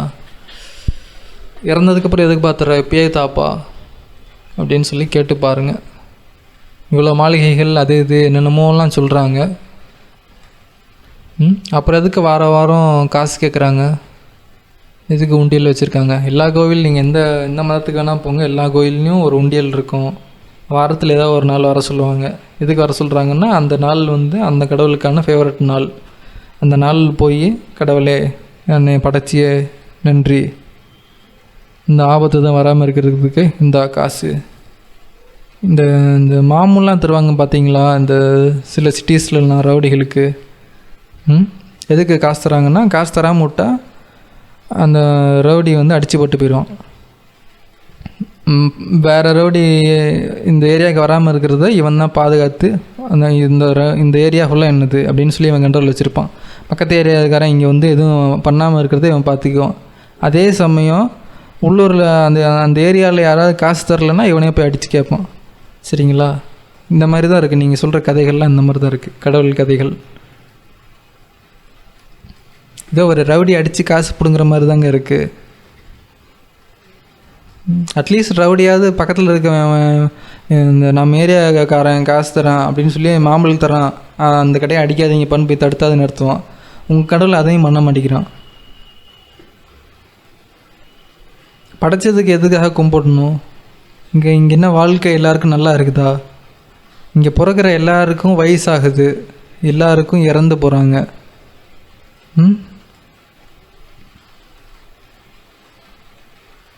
இப்போ உங்கள் ஒரு கடவுள் மாதிரியே உங்கள் பேரண்ட்ஸ்லாம் பண்ணால் எப்படி இருக்கும் உங்களுக்கு? உங்கள் பேரண்ட்ஸ் வந்து வாரம் ஒரு நாள் ஃபோன் போட்டு உன்னை இந்த உலகத்துக்கு கொண்டு வந்த இல்லையா, அதுக்காக பாராட்டி ஒரு 5 நிமிஷம் பேசிட்டு ஒரு 1/2 hour பாட்டு பாடு என்னைய போற்றி அப்படின்னு சொல்லி உங்கள் அம்மா சொன்னாங்கன்னா உங்களுக்கு எப்படி இருக்கும்? பாட்டு பாடி போற்றிட்டு அப்படியே ஜிபேயில் ஒரு அமௌண்ட் அனுப்பிவிடு. அமௌண்ட் அனுப்பிட்டு மாதத்துக்கு ஒரு 10% கொடு. எல்லார் வீட்லேயும் அவங்க அம்மா அப்பா இந்த மாதிரி பேசினா எப்படி இருக்கும்? உன்னை படைச்சதுக்கு காசு கொடு, வாரம் போற்றி பாட்டு பாடு, ஒரு 5 நிமிஷம் பேசு, உன் சம்பளத்துலேயும் ஒரு 10% கொடு. நீ கொடுக்கலன்னா உன்னை வீட்டில் போட்டு வச்சு சாத்தி வச்சு அடிப்பேன். ஆனால் நான் நல்ல கடவுள், நான் நல்ல பேரண்ட்டு, அந்த மாதிரி யாராவது சொன்னாங்கன்னா எப்படி இருக்கும்? இந்த கிறிஸ்டியன்ஸு, இந்த எல்லா ரிலீஜன்ஸுக்கும் பொதுவானது அந்த நரகம் அப்படிங்கிற மேட்ரு. நீங்கள் கடவுள் அவ்வளோ நல்லவன் அப்படின்னா எதுக்கு நரகத்தில் தள்ளி விட்றான்? அவனை கும்பிடாத ஒரே காரணத்துக்காக எதுக்கு நல்லவங்களாக இருந்தாலும் அவங்கள எதுக்கு நரகத்தில் தள்ளி விட்றான்? கேட்டால் இல்லை நீங்கள் தான் நரகத்தை சூஸ் பண்ணுறீங்க, கடவுள் யாரையும் தள்ளி விடல, கடவுள் நல்லவர் தான் அப்படின்பாங்க. இப்போ ஒரு திருடன் வரான்னு வச்சுக்கோங்களேன். நீங்கள் எங்கேயோ நைட்டு ஏதோ ஒரு அவசரமாக வெளியில் எங்கேயோ கடைக்கு போகிறீங்க, ஏடிஎம்க்கு இது போகிறீங்க, எமர்ஜென்சியாக நாளைக்கு காசு தேவைப்படுது, நீங்கள் ஏடிஎம் போகிறீங்க. போயிட்டு ஒரு கையில் ஒரு 10,000 எடுத்துகிட்டு நீங்கள் பாட்டு வீட்டுக்கு நடந்து வரீங்க. இருட்டாக இருக்குன்னு திடீர்னு ஒருத்தர் நடுவில் கத்தியோடு வரான். உங்களுக்கு ஆப்ஷன் தரான். 1, கையில் இருக்க அமௌண்ட்டை கொடுத்துரு, நான் உன்னை உயிரோடு விட்டுறேன்றான். 2, நீ கொடுக்கலன்னா நான் உன்னை குத்தி போட்டு அமௌண்ட்டை எடுத்துகிட்டு போயிடுவேன் அப்படின்றான். சரிங்களா? இந்த 2 ஆப்ஷனுமே ஒன்று தான். 2லேயுமே நீங்கள் கையில் இருக்க அமௌண்ட்டை நீங்கள் இழக்க போகிறீங்க, பறி போகிறது கன்ஃபார்ம். இது ஒரு சாய்ஸு கிடையாது. இதை ஒரு சாய்ஸ்னு நினச்சிங்கன்னா அது உங்களோட தப்பு. 2 சினாரியோவிலையுமே உங்கள் கையில் இருக்க அமௌண்ட்டு பறி போகுது. ஒன்று குத்தி போட்டு அமௌண்ட் எடுத்துருவான், இல்லைனாலும் அமௌண்ட் எடுக்க தான் போகிறான். ஏன்னா அவன் திருட்டு பையன். சரி, இந்த மாதிரி உங்கள் கடவுள் என்ன சாய்ஸ் கொடுக்குறான்னா, ஒன்று நரகம், இன்னொன்று சொர்க்கம். நீ ஃபாலோ பண்ணி என்னை கும்பிட்டு வாழ்நாள் ஃபுல்லாக நீ வேஸ்ட் பண்ணி காசு கொடுத்து பண்ணின்னா உனக்கு சொர்க்கம், இல்லைன்னா நரகம். 3ஆவதாக ஒரு ஆப்ஷன் இருந்துச்சுன்னா வச்சுக்கோங்களேன், உனக்கு எதுவுமே ஆகாதுப்பா, நீ பாட்டு நிம்மதியாக செத்தோன்னே நீ பாட்டு உனக்கு எங்கே தோணுதோ நீ போயிடுவப்பா அப்படின்னா எல்லோரும் 3ஆவது ஆப்ஷனை தான் தேர்ந்தெடுப்பாங்க.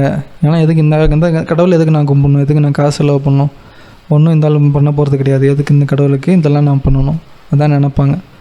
அதனால் அந்த ஆப்ஷனை எடுத்துட்டாங்க. 2 ஆப்ஷன் தான் இருக்குது. உங்களுக்கு கொடுக்குற அந்த ஆப்ஷன் யாரோ ஒருத்தவங்க கண்ட்ரோல் பண்ணுறாங்க அப்படின்னா அது ஒரு சாய்ஸு கிடையாது. சரிங்களா? இல்லைன்னா நீங்கள் இன்னொரு எக்ஸாம்பிள் கூட எடுத்துக்கோங்க. அந்த ஃபில் இன் த பிளாங்க்ஸ் வந்து ஒரு கொஷின் இருக்குது வச்சுக்கோங்களேன். கொஷினில் வந்து இப்போது யானை வந்து சிவப்பா மஞ்சளா அப்படின்னு சொல்லி அந்த கேள்வி இருக்குது. கீழே வந்து 2 ஆப்ஷன் தான் இருக்குது, ஒன்று சிவப்பு இன்னொன்று மஞ்சள். யானை சிவப்பும் கிடையாது மஞ்சளும் கிடையாது, ஆனால் கொஷினில் வந்து 2 ஆப்ஷன் தான் கொடுத்துருக்குறாங்க அந்த பேப்பரில். யானை சிவப்பா பச்சையா சிவப்பா மஞ்சள் அப்படின்னு போட்டிருக்கு. ஆப்ஷன்லேயும் கீழே 2 தான் போட்டிருக்குது, 2மே தப்பு. சரிங்களா? அந்த கொஷின் ஃப்ரேம் பண்ணதே தப்பு. நீங்கள் எந்த கிளிக் பண்ணாலும் அது தப்பு தான்.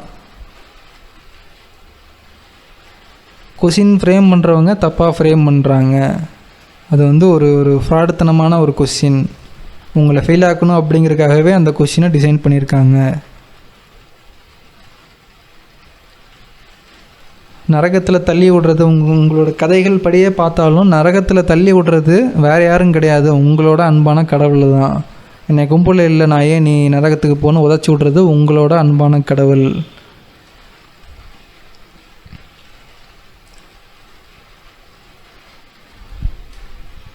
உங்களை ஒரு ரவுடி மிரட்டி காசு வாங்கிட்டுருக்கான், மாமூல் வாங்கிட்டுருக்கான் உங்கள் கடையை. சரிங்களா? ஆனால் அவன் வந்து டீசெண்டாக இருக்கான், பார்க்குறதுக்கு கொஞ்சம் கொஞ்சம் கொஞ்சம் படித்த மாதிரி பேசுகிறான். அவ்வளோதான் வித்தியாசம், வேறு எதுவும் கிடையாது. உங்களுக்கு வந்து அவன் மாமூல் வாங்குகிறான் அப்படிங்கிற விஷயம் உங்களுக்கு மண்டையில் ஏறல. அவனை நீங்கள் நல்லவன் நம்பிட்டுருக்கீங்க. அவனால் ஏதோ உங்களுக்கு ஒரு நல்லது நடக்க போகுது அப்படின்னு நீங்கள் நம்புகிறீங்க. எதுவுமே நடக்காது. ஏதோ ஒரு ஹோட்டல் போகிறீங்கன்னா வச்சுக்கோங்களேன், ஹோட்டல் போகிறீங்கன்னா வேறு எந்த கடைக்கு வேணால் நீங்கள் ஏதோ ஒரு கடைக்கு போகிறீங்கன்னு வச்சுக்கோங்களேன். நீங்கள் ஒரு ஏதோ ஒன்று ஆர்டர் பண்ணிங்கன்னா உங்களுக்கு முதல்ல நீங்கள் என்ன ஆர்டர் பண்ணுறீங்களோ அதை கொடுத்துருவாங்க. அதுக்கப்புறமா தான் நீங்கள் காசு கொடுப்பீங்க. சரிங்களா? இந்த இந்த வியாபாரத்தில், இந்த மத வியாபாரத்தில் மட்டும்தான் நீங்கள் காசு கொடுத்துக்கிட்டே இருக்கீங்க. ஆனால் நீங்கள் ஆர்டர் பண்ணுறது வர்றதே கிடையாது. நல்லது வரும்னு நினைக்கிறீங்க, எதுவுமே வரல. நீங்கள் உழைச்சி சம்பாதிச்சு ஏதோ ஒரு நல்லது உங்களுக்காக நீங்கள் பண்ணுறீங்கன்னா அந்த உங்களுக்கு நடக்கிற நல்லதை இந்த கடவுள் வந்து கிரெடிட்டே எடுத்துக்கிறான். சரிங்களா? நீங்கள் படித்து போய் எழுதி பாஸ் ஆகுறீங்கன்னா நீங்கள் தான் காரணம். நீங்கள் படிச்சிருக்கீங்க, நீங்கள் எழுதுறீங்க, பாஸ் ஆகுறீங்க. உங்களோட உழைப்பு தான் உங்களை பாஸ் பண்ணியிருக்கு, அந்த கடவுள் கிடையாது. புரிஞ்சுதுங்களா? நீங்கள் ஏதோ ஒரு விஷயத்த நீங்கள் ப்ரேயர் பண்ணுறீங்க, பல மாதமாக பண்ணுறீங்க, அது நடக்கலை அப்படின்னோடனே நீங்கள் போய் கேட்டிங்கன்னா வச்சுக்கோங்களேன், இவ்வளோ வருஷமாக நான் இந்தளவுக்கு ப்ரேயர் பண்ணியிருக்கேன், இந்தளவுக்கு நான் இந்த கோயிலெல்லாம் போயிருக்கேன், இந்த ஆட்லாம் பார்த்து ப்ரேயர் பண்ணியிருக்கேன், இது என்னவோ பண்ணியிருக்கேன், ஆனால் நான் நினச்சது நடக்கலை அப்படின்னு கேட்டிங்கன்னா நீங்கள் உங்களை தான் குறை சொல்லுவாங்க. உங்கள் மேலே ஏதோ தவறு இருப்பா, நீங்கள் வந்து சரியாக நம்பலை. சரி, நீங்கள் ஒரு ஃபோன் வாங்குறீங்கன்னு வச்சுக்கோங்களேன், கடையில் வாங்குறீங்க, ஃபோனில் ஏதோ ஒரு மிஸ்டேக்கு, நீங்கள் போய் ஃபோனு காட்டினீங்கன்னா கடையில் அது என்ன அப்படின்னு பார்த்தா அவங்க வந்து ஃபோனை சரி பண்ணி கொடுத்துருவாங்க. கஸ்டமரை அவங்க குறை சொல்ல போகிறது கிடையாது. ஆமாப்பா நீ இப்போ தான் புதுசாக இந்த ஃபோன் வாங்கினேன், சரி நாங்கள் என்னென்னு பார்த்து செக் பண்ணி சொல்கிறேங்க சார் அப்படின்பாங்க. சரிங்களா? அந்த ஸ்பாட்லேயே கூட சின்ன பிரச்சனையாக இருந்தால் ஸ்பாட்லேயே கூட சரி பண்ணி கொடுத்துருவாங்க. யாரும் கஸ்டமரை குறை சொல்ல போகிறது கிடையாது. இந்த மதம் அப்படிங்கிற பிஸ்னஸில் மட்டும்தான் அவங்க கஸ்டமரை குறை சொல்கிறாங்க. நீ ஆர்டர் பண்ண பொருள் வரலைன்னா அது உன் மேலே தான் தப்புன்றுவாங்க. நிறைய பேருக்கு இந்த மத போதனையாளர்களுக்கு அவங்க என்ன பொருள் விற்கிறாங்கன்னு அவங்களுக்கே தெரியல. நான் சொல்லிட்டா, நீங்கள் வந்து நம்பிக்கையை விற்கிறீங்க, தைரியத்தை விற்கிறீங்க. உங்களோட ஹோல் மாடலே வந்து அவங்களுக்கு நம்பிக்கையே கொடுக்கறது தான். ஒரு மோட்டிவேஷ்னல் ஸ்பீக்கரு, ஆனால் அந்த மோட்டிவேஷனோட எண்டிங்கில் இதெல்லாம் நடக்கணும்னா நீ இந்த கடவுளை கும்பிடு, இந்த கடவுள் உனக்கு இதெல்லாம் பண்ணியிருக்காரு, அதனால் இந்த கடவுளை கும்பிடு அப்படிங்கிறது தான் உங்களோட ஹோல் மாடலே. அதுவும் இந்த கிறிஸ்டியானிட்டிலாம் வந்து ஒரு பியூர் மேனிப்புலேஷன். இந்த இந்த கடவுள் வந்து உங்களுக்காக இறந்துருக்காரு அப்படின்னு சொல்லி ஒரு சோகக்கதையை போட்டு இப்படி ஆளை வந்து உள்ளே இழுக்கிறது. அந்த அந்த அந்த கடவுள் தான் அல்டிமேட் கடவுள்னா வச்சுக்கோங்களேன். சரி, இயேசு தான் அல்டிமேட் கடவுள்னு வச்சுக்கோங்களேன். யாருக்காக அவர் சாகிறாரு? உங்களுக்காக சாகிறாரு அப்படின்றவங்க. இல்லைப்பா, நான் அந்த மாதிரி கேட்கல. அவர் தான் அல்டிமேட் கடவுள் அப்படின்னா அவர் தான் டாப்பஸ்ட்டு கடவுள்னு வச்சுக்கோங்களேன். அவர் எதுக்காக அந்த மாதிரி சாகணும்? சாகாமலே அதை அந்த திருப்தி பண்ண முடியாதா? அந்த என்ன சொல்யூஷனோ அதை பண்ண முடியாதா? எதுக்கு சாகணும்?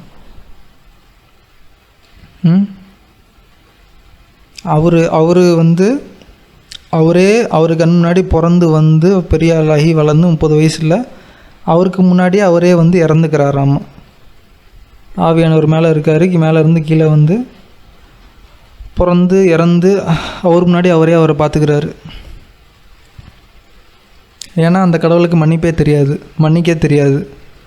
ஒரு நரபலி இல்லாமல் ஒருத்தரை மன்னிக்க அந்த கடவுளால் முடியாது. நீங்கள் பைபிளே இந்த பழைய இதெல்லாம் பார்த்தீங்கன்னா ஃபுல்லாக இந்த ஆடு மாடு வெட்டி எரிக்கிறது, இந்த கடவுளுக்கு இது பண்ணி கொடுக்குறதே அந்த மாதிரியாக தான் இருக்கும் பழைய ஏற்பாடு ஃபுல்லாக. புதிய ஏற்பாடில் ஒரு நரபலி இருக்குது. ஒரு மனுஷனை நீங்கள் கொன்னீங்கன்னா அது பேர் வந்து நரபலி. கரெக்டாக? இந்த ஏதோ ஒரு கதை இருக்குதுன்னு நினைக்கிறேன். பழைய ஏற்பாட்டில் ஏதோ ஒரு கதை இருக்குது. ஒரு போர் வந்து ஏதோ ஒரு சம்பவம், போர் மாதிரி ஏதோ ஒன்று நடக்குது. அது நடக்கும்போது கடவுள்கிட்ட வந்து ஒரு ஆள் ப்ரேயர் பண்ணுறான். இந்த கடவுளே, நீ இந்த போரில் வந்து என்னை காப்பாற்றி விட்டுரு, நான் வந்து என்ன கேட்டாலும் கொடுக்குறேன் அப்படின்னு. கடவுள் வந்து, நான் போரில் காப்பாற்றுறேன், போர் முடிஞ்சதுக்கப்புறமா நீ வீட்டுக்கு போகும்போது முதல்ல யாரை பார்க்குறியோ அவங்கள வந்து எனக்கு பலியாக கொடு அப்படின்னு கேட்குறாரு. ஸோ அந்த ஆள் வந்து போர் முடியுது. போரில் வந்து கடவுள் ஹெல்ப் பண்ணி கடவுள் வந்து ஜெயிக்க வச்சிடுறாரு. சரி, இந்த ஆள் வீட்டுக்கு முதல்ல போகும்போது அந்த ஆள் அவரோட பொண்ணு முன்னாடி வந்துடுது. ஸோ என்ன நடக்குதுன்னா, அந்த பொண்ணை வந்து பலி கொடுக்குறாங்க. அந்த கதையில் இது வந்து லாஸ்ட்டு பார்ட் இருக்காதுன்னு நினைக்கிறேன் தமிழ் டிரான்ஸ்லேஷனில். ஆனால் அந்த கடவுள் வந்து வேணாம் அப்படின்னு சொல்லவே இல்லை கடைசி வரைக்கும். ஸோ அதுக்கு என்ன அர்த்தம் அப்படின்னா, அந்த கடவுள் அந்த பொண்ணை பலியாக எடுத்துக்கிச்சு அப்படின்னு அர்த்தம்.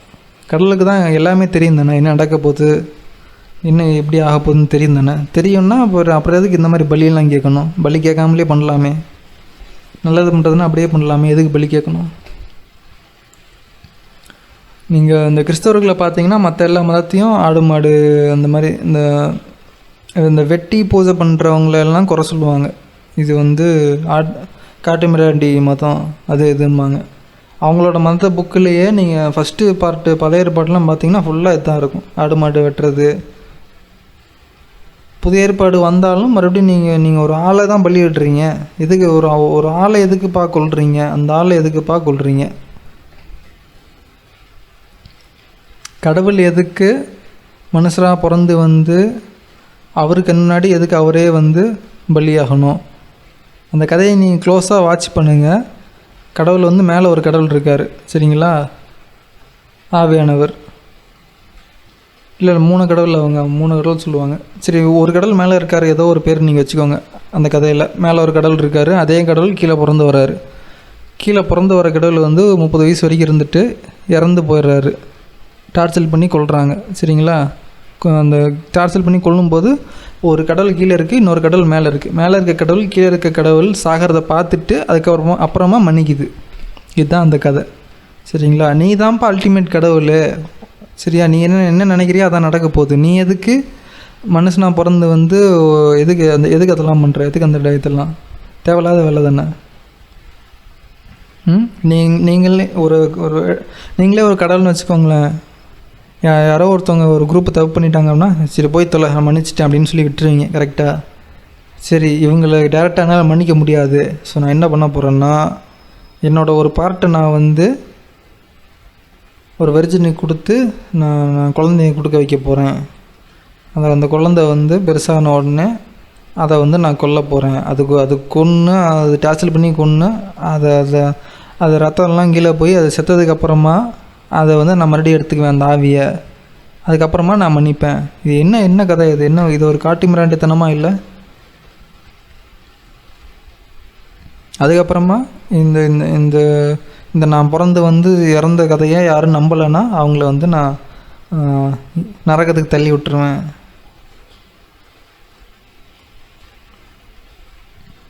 என்னங்க கதை இதெல்லாம்? என்னங்க கதை? இதை வேற சொல்லிக்கிறாங்க, வேறு எந்த கடவுள் நம்மளுக்காக வந்து இறந்தார் அப்படின்னு கேட்குறாங்க. நம்மளுக்காக வந்து இறக்கலைங்க. அவர் நினச்சிருந்தா அந்த அவர் தான் அல்டிமேட் கடவுள், அவர் தான் மேலே இருக்க டாப் கடவுள் நீங்கள் சொல்கிறீங்க. அவர் தான் அந்த அளவுக்கு பவர்ஃபுல்லான கடவுள் அப்படின்னா அவர் வந்து சகாமே இருந்திருக்கலாமே, அப்படியே மன்னிச்சு விட்ருக்கலாமே. சரிப்பா போய் தொலை மன்னிச்சிங்களா, ஏதோ பண்ணிட்டீங்க, தப்பு பண்ணிட்டீங்க, இது போய் தொலை அப்படின்னு சொல்லி விட்டுருக்கலாமே. எதுக்காக பிறந்து வந்து இறந்து அவருக்கு முன்னாடி அவரே இறந்து யாருமே கேட்கவே இல்லையே. அவர் தான் அல்டிமேட் கடவுள், வேறு யாருமே கேட்கவே இல்லை. நீ வந்து இறந்து பாரு அப்படின்னு யாரும் கேட்டாங்களா? இல்லை.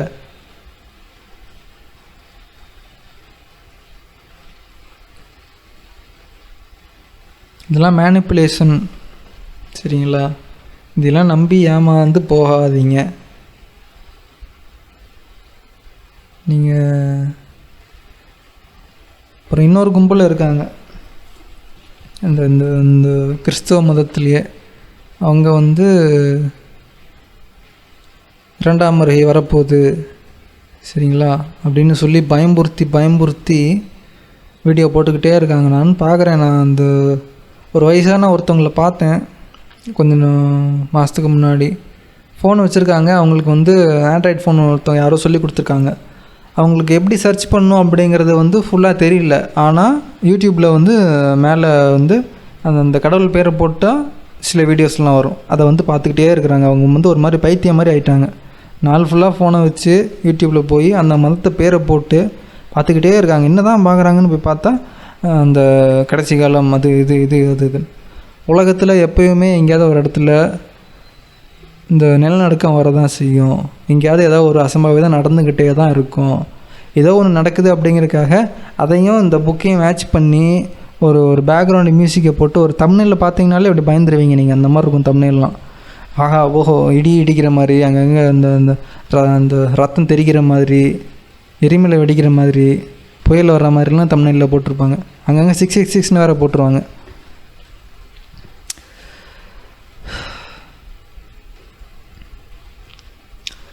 எப்போவுமே ஏதாவது ஒரு அசம்பாவிதம் நடக்க தாங்க செய்யும். அதையெல்லாம் மேட்ச் பண்ணி போட்டு இதுதான்பா இந்த புக்கில் இந்த வசனத்தில் இருக்கிறது தான் அது அப்படின்னு சொல்லி மேட்ச் பண்ணி போட்டு பயம்புறுத்தி உங்களை வந்து அந்த மதத்துக்குள்ளே இழுக்கிறாங்க.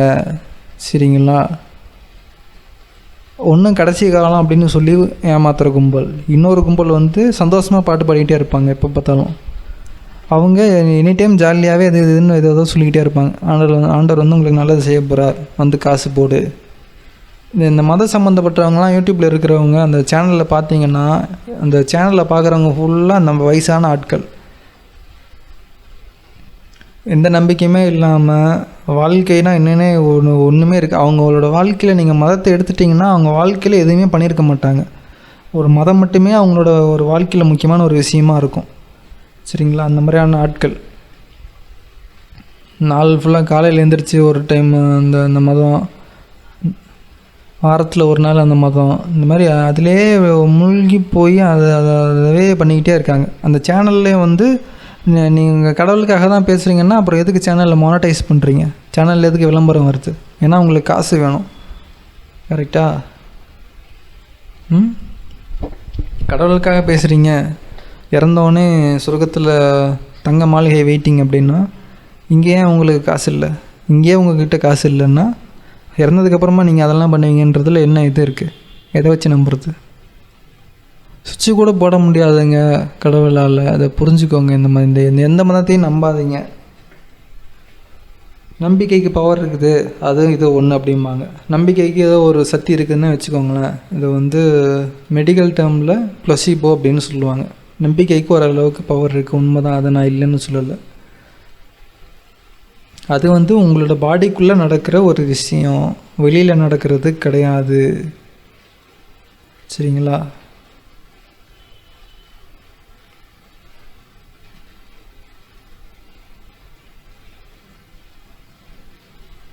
அதுக்கப்புறம் இன்னொரு விஷயம், இறந்தோடனே இந்த மாதிரி சொர்க்கம் அது இதுன்னெலாம் என்னமோ கம்பி கட்டுற கதையெல்லாம் சொல்கிறீங்க இல்லையா?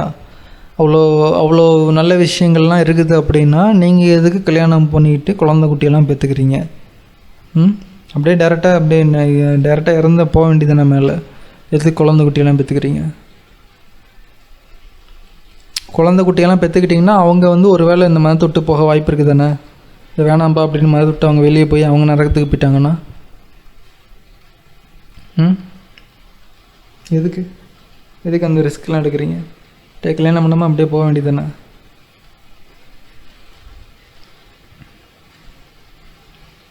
இந்த கிறிஸ்தவர்கள்லேயே நிறைய பேர்லாம் வந்து இந்த ஆக்சிடெண்ட் ஆகிற மாதிரி இருந்துச்சு, இல்லைன்னா கோமாவில் இருந்தேன்ப்பா நான் கொஞ்ச நாளில் நான் வந்து கடவுளை பார்த்தேன், இயேசுவை பார்த்தேன் அப்படின்லாம் சொல்லுவாங்க. சரி, நீங்கள் பார்த்தீங்கள இந்த இயேசு வந்து எப்படி இருந்தார் பார்க்குறதுக்கு? அவரோட முடி எவ்வளோ லென்த்தாக இருந்துச்சு, என்ன கலரில் இருந்துச்சு, அவர் கண் என்ன கலரில் இருந்துச்சு, அவர் என்ன உடம்புல என்ன கலர் இருந்துச்சு, என்ன ட்ரெஸ்ஸு போட்டிருந்தாரு சொல்லுங்கள்.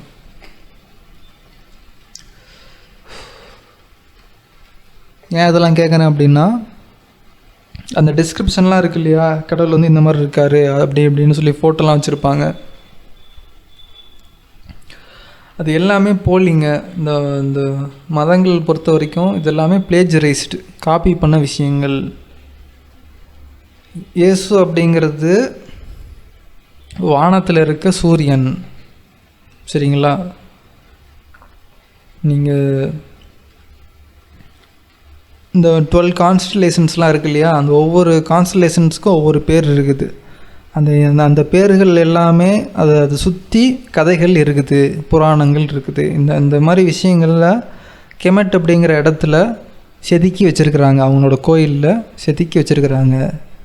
அங்கேருந்து பார்த்து காப்பி அடித்த விஷயங்கள் தான் இந்த பைபிள் அப்படிங்கிற புக்கு. இப்போ கிறிஸ்தவர்கள் எடுத்துக்கிட்டிங்கன்னா, அவங்க பைபிள் இங்கேருந்து வானத்துலேருந்து பொத்துன்னு விழுந்துச்சு அப்படின்ற மாதிரி நினச்சிக்கிட்டு இருக்கிறாங்க. இல்லைன்னா அவங்களோட அந்த ஆத்தர்லாம் இருக்காங்க இல்லையா, இதை வந்து அந்த ஹீப்ரு எழுதினார், இதை வந்து அவர் எழுதினார், இவர் எழுதினாருன்னு சொல்லி போட்டிருக்கு முன்னாடி. அந்த ஆள் பெரிய தாடியை வச்சுக்கிட்டு எழுதிக்கிட்டு இருந்தார், கடவுள் வந்து பக்கத்தில் நின்று பேசிக்கிட்டு இருந்தார் அப்படின்னு நினச்சிட்டு இருக்காங்க. இதெல்லாம் கிடையாதுங்க. இதெல்லாம் கேர்ஃபுல்லாக வேறு இடங்கள்லேருந்து திருடப்பட்ட விஷயங்கள். கவுன்சில் ஆஃப் நைசியா அந்த ஹிஸ்ட்ரி எடுத்து பாருங்கள். எந்தெந்த புக்கு எந்தெந்த இடத்துல இருக்கணும், எந்த கதைகள் எங்கெங்கே இருக்கணும், என்னென்ன பேர் இருக்கணும், இது எல்லாம் மனுஷங்க பார்த்து எழுதுனது. எதுவும் கடவுள் மேலேருந்து பொத்துன்னு விழுகலை. எந்த ஒரு பெரிய மனுஷனும் பெரிய தாடியை வச்சுக்கிட்டு ஆமாம் கடவுளே சொல்லு கடவுளே அப்படின்னு சொல்லிட்டு எழுதலை. உங்களோட முட்டாள்தனத்தை அறியாத்தனத்தை வச்சு வியாபாரம் பண்ணிக்கிட்டு இருக்காங்க. ஒரு ஹோட்டல் போனீங்கன்னா வச்சுக்கோங்களேன், நீங்கள் ஒரு ரோஸ்ட் ஆர்டர் பண்ணுறீங்க, ஒரு பிரியாணி ஆர்டர் பண்ணுறீங்கன்னா, நீங்கள் ஆர்டர் பண்ணுறது முன்னாடி வந்துடும். நீங்கள் காசு வந்து லாஸ்ட்டாக தான் தருவீங்க, சாப்பிட்டு முடிச்சுட்டு தான் கொடுப்பீங்க. எந்த ஹோட்டல்லையும் நீங்கள் போய் உட்காந்தோடனே முதல்ல காசு வாங்கிட்டு சரி நீங்கள் கத்தி கூப்பிடுங்க, அப்போ தான் அவர் வந்து மாஸ்டருக்கு கேட்கும் அப்படின்னு யாரும் சொல்ல போகிறது கிடையாது. நீங்கள் காசும் பே பண்ணிவிட்டு நீங்கள் பிரியாணி எடுத்துகிட்டு வாப்பா நீங்கள் கத்திக்கிட்டே இருக்கீங்க. அவங்க வந்து இன்னும் கொஞ்சம் காசுன்னு சொல்லி வந்து வாங்கிட்டு போயிட்டே இருக்கிறாங்க.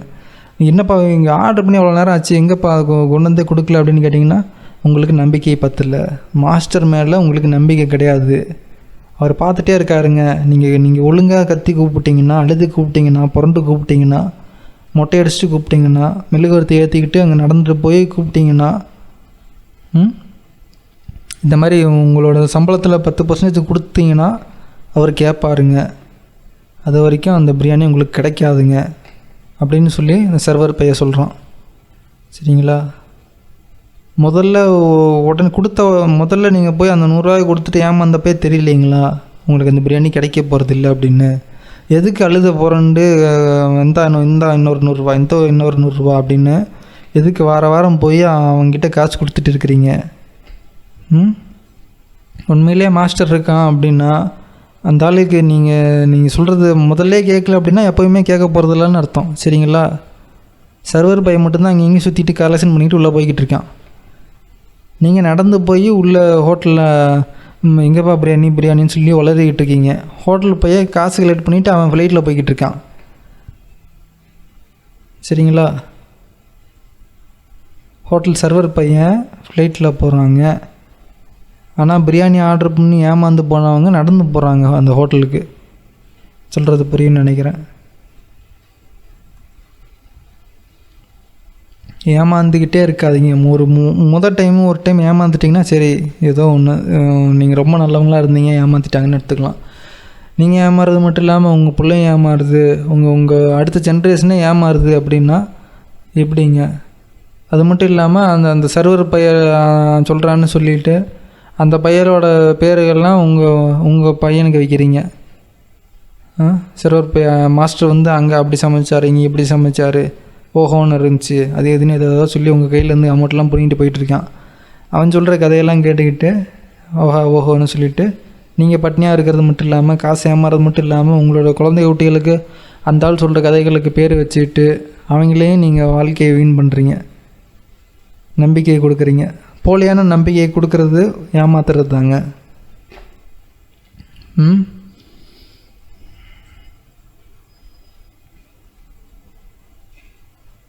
ஒரு ஃபேமஸான ஒரு கும்பல் இருந்தாங்க, கிறிஸ்தவர் கும்பல். கொஞ்சம் கோயம்புத்தூரில் காலேஜ் வச்சுருக்காங்க, சரிங்களா? நான் பேர் சொல்லலை. அந்த கும்பல் வந்து கனடாவுக்கு பறந்து போயிட்டாங்க.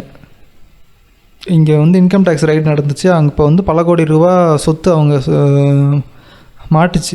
என்ன பண்ணாங்கன்னா டக்குன்னு மோடியை பார்க்க போயிட்டாங்க. மோடியை பார்க்க போயிட்டு உங்களுக்கு சப்போர்ட் பண்ணி பேசுகிறோம், எங்களை மட்டும் இதுலேருந்து எஸ்கேப் பண்ணி விட்ருங்க அப்படின்னு சொல்லிட்டு பேசி டீல் பண்ணிவிட்டு அந்த எலெக்ஷனில் அவங்களோட பழைய வீடியோ போய் பார்த்தீங்கன்னா அந்த எலெக்ஷனில் வந்து மோடிக்கு சப்போர்ட் பண்ணி பேசியிருப்பாங்க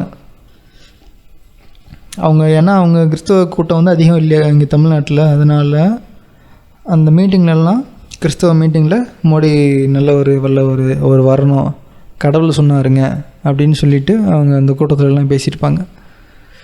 இந்த சம்பவம்லாம் முடிஞ்சதுக்கப்புறமா அவங்க வந்து கனடாவுக்கு குரூப் ஓடி போயிடுச்சு. அந்த காலேஜு அந்த சில இடங்கள்லாம் இன்னும் இருக்குது, இங்கே தான் இருக்குது. ஆனால் அவங்க வந்து அந்த சிட்டிசன்ஷிப்பை மாற்றிட்டு அங்கே போயிட்டாங்க. அவங்க கோடிகளில் புரண்டுக்கிட்டு இருக்காங்க. அவங்கள பார்க்க வர்றவங்க கூட்டத்துக்கு பஸ்ஸில் போகிறாங்க, சைக்கிளில் போகிறாங்க. அந்த கூட்டம் ஆனால் கனடாவிலேருந்து ஃப்ளைட்டில் பிடிச்சி இங்கே வர்றாங்க, ஃப்ளைட்டில் வந்து இறங்குறாங்க, காரில் போகிறாங்க அந்த கூட்டத்துக்கு. கேட்டால் கேள்வி கேட்கக்கூடாதுன்றாங்க. அந்த மதத்தில் இருக்கும்போது நான் சில கேள்விகள்லாம் கேட்டிருக்கேன். அப்போ கேட்கும்போது என்ன சொன்னாங்கன்னா, அதெல்லாம் நீ வந்து போதகரெல்லாம் கேள்வி கேட்கக்கூடாது, சாமி கோச்சிக்கும் அப்படின்ட்டாங்க. வேறு ஏதோ வசனம்லாம் சொன்னாங்க, எனக்கு ஞாபகம் இல்லை. கடவுள்னா எல்லாரையுமே ஈக்குவலாக பார்க்கணும் இல்லைங்களா? அவன் வந்து சத்தம் போட்டு கும்பிட்றான், முதல்ல கும்பிடணுன்னு ஆசைப்படுறதே தப்பு. எல்லாரையும் ஈக்குவலாக பார்க்காத கடவுள் கிடையாது. கும்பிடணும் அப்படின்னு ஆசைப்படுறது கடவுளும் கிடையாது. ஏதோ ஒரு விஷயம் அசம்பாவிதம் நடக்குது அப்படின்னா காப்பாற்றுறவன் தான் கடவுள், சரிங்களா? சென்னை ஃப்ளைட்லாம் நடந்துச்சு இல்லையா கொஞ்சம் வருஷத்துக்கு முன்னாடி, அப்போலாம் நீங்கள் பார்த்தீங்கன்னா இந்த மாதிரி நிறையா ஸ்டோரிஸ்லாம் சொல்லுவாங்க. இந்த மாதிரி ஆபத்தில் மாட்டிருந்தேன், இவர் யாருன்னே தெரில வந்து ஹெல்ப் பண்ணார், சரியா? அவன் கடவுள். இங்கே எங்கேயோ நீங்கள் ஒரு ரோட்டில் இது போகிறீங்க, ஏதோ ஒரு பப்பி அங்கே இருக்குது அனாதையாக இருக்குது, அப்படி ஒரு பூனைக்குட்டி அங்கே எங்கேயும் கிடக்குது அனாதையாக இருக்குது அப்படின்னா அதை நீங்கள் காப்பாற்றுறீங்கன்னா நீங்கள் கடவுள். அந்த நல்லதை செய்யணுன்ற ஒரு பியூர் ஹார்ட் இருக்கு இல்லையா, அதுதான் கடவுள். அது அந்த எண்ணம் தான் கடவுள். ஏதோ ஒரு மேலேருந்து பார்க்குற ஒரு ஆள் கிடையாது. அதனால் மக்களே, நம்பி ஏமாந்து போகாதீங்க, வாழ்க்கையை வேஸ்ட்டு பண்ணாதீங்க. இந்த போதகர்கள் அப்படிங்கிற மாதிரி ஆட்கள்லாம் அந்த மதங்கள்லாம் இருக்கிறீங்களே, அவங்களாம் யாராவது பார்த்தீங்கன்னா நேர்மையான வழியில் காசு சம்பாதிங்க, சரிங்களா? நீங்கள் செத்தவொடனே உனக்கு அந்த கடவுள் இது தருவார் அது தருவார்னு பொய் சொல்லி காசு சம்பாதிக்காதீங்க. இதுக்கு நீங்கள் வேறு தொழில் ஏதாவது போய் பண்ணலாம், புரியுதுங்களா? நான் கடவுளே கிடையாது அந்த மாதிரி நான் சொல்ல வரல. கடவுள் அப்படிங்கிற ஒரு சக்தி இருக்குது. அந்த சக்தி இந்த மதங்கள் சொல்கிற மாதிரி ஒரு ஆள் கிடையாது, இல்லைன்னா ஒரு குரூப்பான ஆள் கிடையாது, சரிங்களா? நான் சொல்கிற அந்த சக்தி தீய சக்தி. கடவுள் அப்படிங்கிற சக்தி எங்கேயோ இருக்குது, உண்மைதான். அது ஆனால் நல்ல சக்தி கிடையாது. ஏன் அப்படி சொல்கிறேன்னா, நீங்கள் சுற்றி பாருங்கள், மக்களுக்கு எவ்வளோ தீங்கு நடக்குது, மக்களுக்கு எவ்வளோ தீங்கு நடக்குது அப்படிங்கிறத நீங்கள் வேர்ல்டு வார் 1, 2, யுக்ரைனில் நடக்கிறது, இஸ்ரேல் பாலஸ்தீன் அங்கே நடக்கிறது, ஸ்ரீலங்கா ஈழமில் நடந்தது, சரிங்களா? நீங்கள் எல்லா இந்த மாதிரி வரலாறு நீங்கள் எங்கே திரும்பி பார்த்தீங்கனாலும் அங்கே வந்து பல கொடுமைகள் அநியாயங்கள் நடந்திருக்கு. அதுவும் பெண்கள் குழந்தைகளுக்கு ரொம்ப மோசமான விஷயங்கள்லாம் நடந்திருக்குது. இந்த ஜெர்மன்ஸுக்கு நடந்த ஒரு விஷயம் இந்த டாக்குமெண்ட்ரிஸ்லாம் இருக்குது. இந்த 2 மணி நேரம் அந்த மாதிரி சம்திங் இருக்குது. நான் அப்புறமா வேணால் அந்த லிங்க் பண்ணுறேன். பல பல பல ரஷ்யர்கள் அங்கே போய் அந்த அந்த ஜெர்மன்ஸை இந்த மாதிரி அக்கிரமம் பண்ணியிருக்கிறாங்க. பச்சை குழந்தையாக இருந்தாலும் சரி, இந்த ரொம்ப வயசான கிளவி வயசு மாதிரி இருந்தாலும் சரி, ஒன்றையும் விடுறது கிடையாது. பல பல விஷயங்கள் பண்ணியிருக்கிறாங்க. ரொம்ப சித்திரவதைகள் ஜெர்மன்ஸுக்கு நடந்திருக்குது வேர்ல்டு வார் 2க்கு அப்புறமா. சரிங்களா? பாலஸ்தீனர்களுக்கும் நடந்திருக்கு, ஈழம்லையும் நடந்திருக்கு. நீங்கள் எந்த அளவுக்கு வரலாறு படிக்கிறீங்களோ அந்தளவுக்கு நீங்கள் வந்து புரிஞ்சுக்குவீங்க எந்தளவுக்கு இந்த உலகம் கேடுகெட்ட ஒரு கேவலமான உலகம் அப்படிங்கிறத. சரிங்களா? நீங்கள் இந்த மதங்களில் சொல்கிற அந்த நல்ல கடவுள் அப்படிங்கிற அந்த ஒரு கான்செப்டு ஒரு 1% உண்மையாக இருந்தாலும் இந்தளவுக்கு உலகம் கேவலமாக இருக்காது. நல்லவர்களுக்கு அநீதி ரொம்ப மோசமாக நடக்குது. சரிங்களா? ஒரு பச்சை குழந்தைங்களுக்கு நடந்திருக்குங்க. பச்சை குழந்தைகளை மர்டர் பண்ணியிருக்காங்க. நான் இதோட என்னங்க சொல்கிறது? சரிங்களா? டார்ச்சர் பண்ணி மர்டர் பண்ணியிருக்கிறாங்க. இந்த கடவுளுக்கு இந்த சொல்லுவாங்க இல்லையா, நெஞ்சில் ஈரம் இருந்தால் இந்த மாதிரிலாம் பண்ணியிருக்க மாட்டான் அப்படின்னு. அதே மாதிரி டைலாக் நானும் சொல்கிறேன். ஒரு 1% நல்லவனாக இருந்திருந்தாலும் கடவுள் அப்படிங்கிறவன், நீங்கள் கதைகளில் சொல்கிற ஏதோ ஒரு கடவுள் வச்சுக்கோங்களேன், ஏதோ ஒரு நல்லவன் இருக்கான்னு வச்சுக்கோ, அவன் நல்லவனாக இருந்தால் 1% நல்லவனாக இருந்தால் கூட இந்த மாதிரி விஷயங்கள் குழந்தைகளுக்கு நடக்கிறத அவன் தடுத்து நிறுத்தியிருப்பான். வேடிக்கை பார்த்துட்டு இருக்க மாட்டான். அதனால தான் நான் சொல்கிறேன், கடவுளுங்கிற சக்தி எங்கேயோ ஒன்று இருக்குது, ஆனால் அது நல்ல சக்தி கிடையாது. இந்த உலகத்தை ஏதோ ஒரு தீய சக்தி ஆட்சி செய்யுது. நல்ல கடவுள் கண்ணில் எங்கேயுமே இல்லைங்க. இந்த ரவுடிஸ் கூட எங்கேயாவது மிஸ்டேக் ஆகி போய் ஒரு நல்லது பண்ண வாய்ப்பு இருக்குங்க. ஆனால் இந்த கடவுள், நீங்கள் சொல்கிற மாதிரி கடவுள் எங்கேயுமே கிடையாதுங்க. மனுஷங்க மட்டும்தான் நல்லது செய்கிறாங்க. உங்கள் கடவுள் எங்கேயுமே கிடையாது, நல்லது கிடையாது. இங்கே லூஸ் ஃபார்ம் அப்படின்னு சொல்லி ஒரு கான்செப்ட் இருக்குது. LOOSH, loose form. அந்த கான்செப்ட் இப்படி என்ன சொல்கிறாங்கன்னா, இந்த உலகத்தில் நம்மளை வந்து டார்ச்சர் பண்ணி அந்த டார்ச்சர்லேருந்து ஏதோ ஒரு எனர்ஜி வருது, அந்த எனர்ஜியை வந்து அவங்க யூஸ் பண்ணிக்கிறாங்க, இந்த உலகத்தை உருவாக்குனவங்க யூஸ் பண்ணிக்கிறாங்க அப்படின்ற மாதிரி சொல்கிறாங்க. ஸோ அந்த கான்செப்டும் இந்த டெமியர்ஜ் அப்படின்னு சொல்லி சொல்லுவாங்க. இந்த நாஸ்டிக்ஸ் நாகமாடி அப்படின்னு சொல்லி ஒரு புக் இருக்குது. அந்த புக்கில் வந்து இந்த கதைகள்லாம் இருக்கும். இந்த டெமியர்ஜ் அப்படிங்கிற ஒரு கடவுள் வந்து சில உயிர்களை அதோட உலகத்தில் போட்டு லாக் பண்ணி வச்சு டார்ச்சர் பண்ணுது அப்படின்ற மாதிரி ஒரு கதை இருக்கும். அந்த கதைகள் உண்மையாக இருக்கிற மாதிரி இருக்குது. நீங்கள் கும்பிட்ற அந்த நல்ல கடவுள் எங்கேயும் இல்லைங்க. சரிங்களா?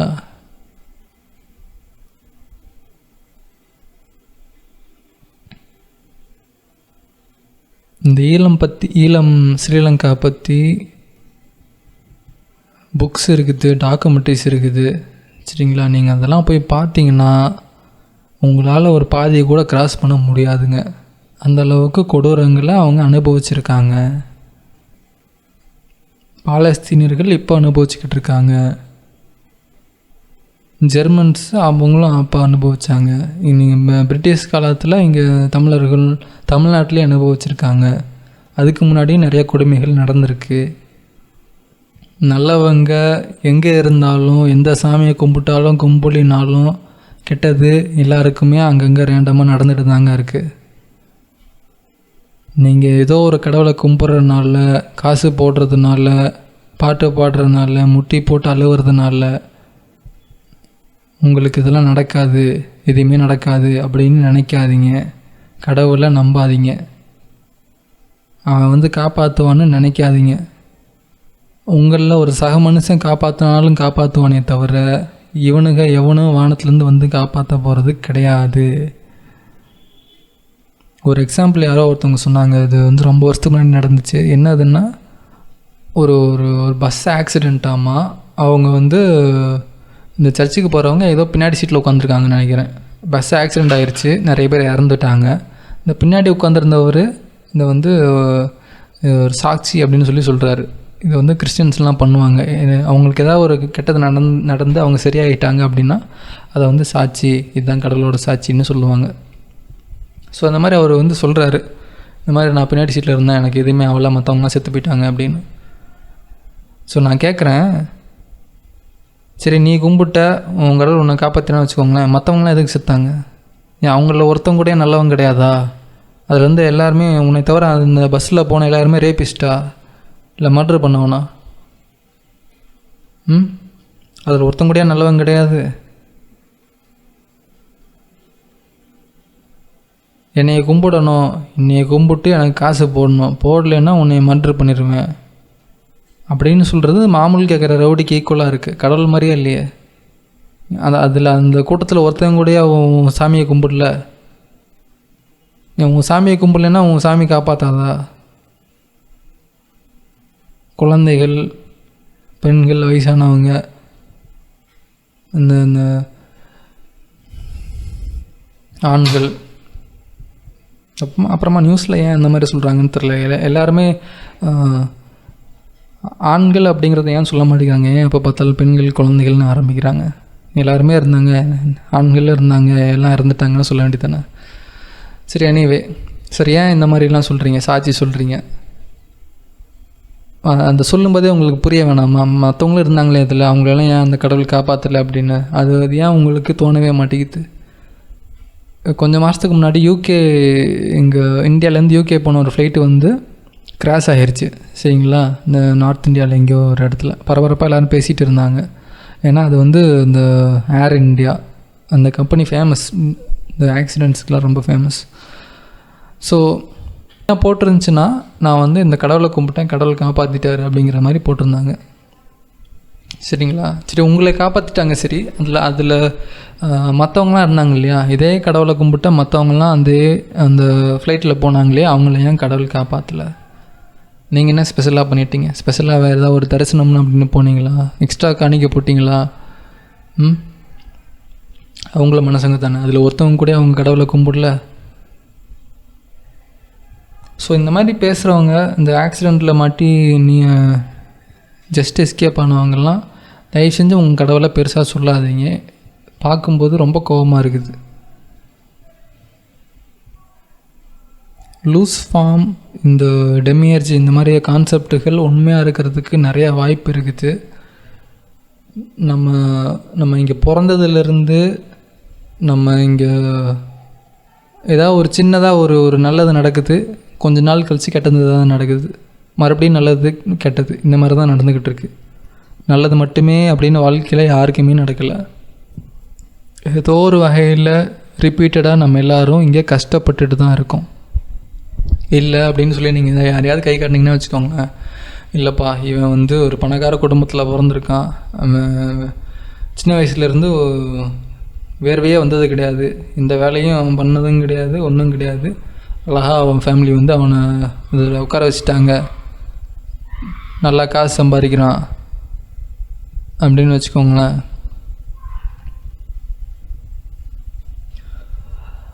அவனுக்கும் வயசாகும், நேரம், டைம் அப்படிங்கிறது ஒரு சாபக்கேடு. இந்த உலகத்தில் எல்லாரும் வயசாக தான் போகுது, எல்லாரும் சாக தான் போகிறோம்.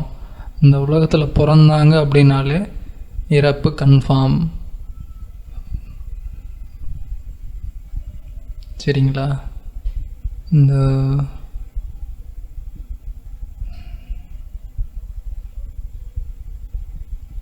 ரெடிட்டில் ஒரு விஷயம் இருந்துச்சு, நான் அப்புறமா எடிட்டில் ஆட் பண்ணுறேன். ஸோ அதில் பார்த்தீங்கன்னா இந்த ஆன்டி நேட்டலிசம் அப்படிங்கிற கம்யூனிட்டியில் அந்த மாதிரி போஸ்ட்டுகள்லாம் இருக்கும். சரி, அவங்க என்ன சொல்கிறாங்க அப்படின்னா, இந்த உலகத்தில் புது உயிரை கொண்டு வர்றதே தவறு அப்படின்றாங்க. சரி, அந்த ஆன்டி நேட்டலிசம் அப்படிங்கிறவங்க அந்த ஒரு டாப்பிக்கில் என்ன சொல்கிறாங்கன்னா, if they are born they will tie. அவங்க பிறந்தாங்கன்னா அவங்க இறந்து போயிடுவாங்க. சரிங்களா? இதுதான் பேசிக்கான ஒரு கான்செப்ட்.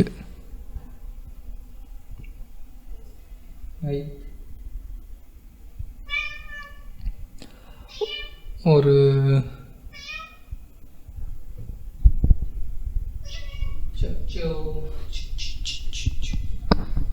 பூனை வந்துடுச்சு.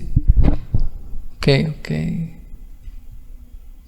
ஒரு பணக்கார வீட்டில் பிறந்தாலும் சரி, ஏழையான ஒரு வீட்டில் பிறந்தாலும் சரி, குழந்தை அப்படிங்கிறது பிறந்த அந்த நாளில் இருந்து வயசாக தான் போகுது. சரிங்களா? இதனால தான் நான் சொல்கிறேன், டைம் அப்படிங்கிறது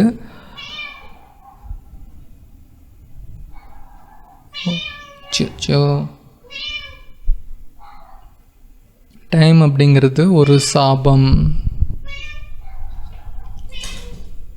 ஒரு பணக்கார வீடாக இருந்தாலும் சரி, ஒரு ஏழையான வீடாக இருந்தாலும் சரி, குழந்தை பிறந்ததுலேருந்து அந்த நிமிஷத்துலேருந்து அந்த குழந்தை வயசாக போகுது அந்த குழந்தைக்கு. சரிங்களா? ஒரு கொஞ்சம் வருஷம் கழித்து அதே குழந்தை எதுக்குடா பிறந்தோம், இவ்வளோ நடக்கக்கூட முடியலையே, ஒரு 60-70 வயசில் நடக்கக்கூட முடியலையே, சாப்பிட முடியலையே அப்படின்னு சொல்லி கஷ்டப்படும். இப்போ நிறைய பேர் குழந்த அந்த பெற்றுக்கிற ஸ்டேஜில் எதுவும் யோசிக்கிறது கிடையாது, எல்லோரும் பெற்றுக்கிறாங்க அப்படின்னு சொல்லிட்டு அவங்களும் அதில் ஃபாலோ பண்ணுறாங்க. சொசைட்டி ஆகட்டும், ஃபேமிலி ஆகட்டும், யாரும் தடுக்க போகிறது கிடையாது.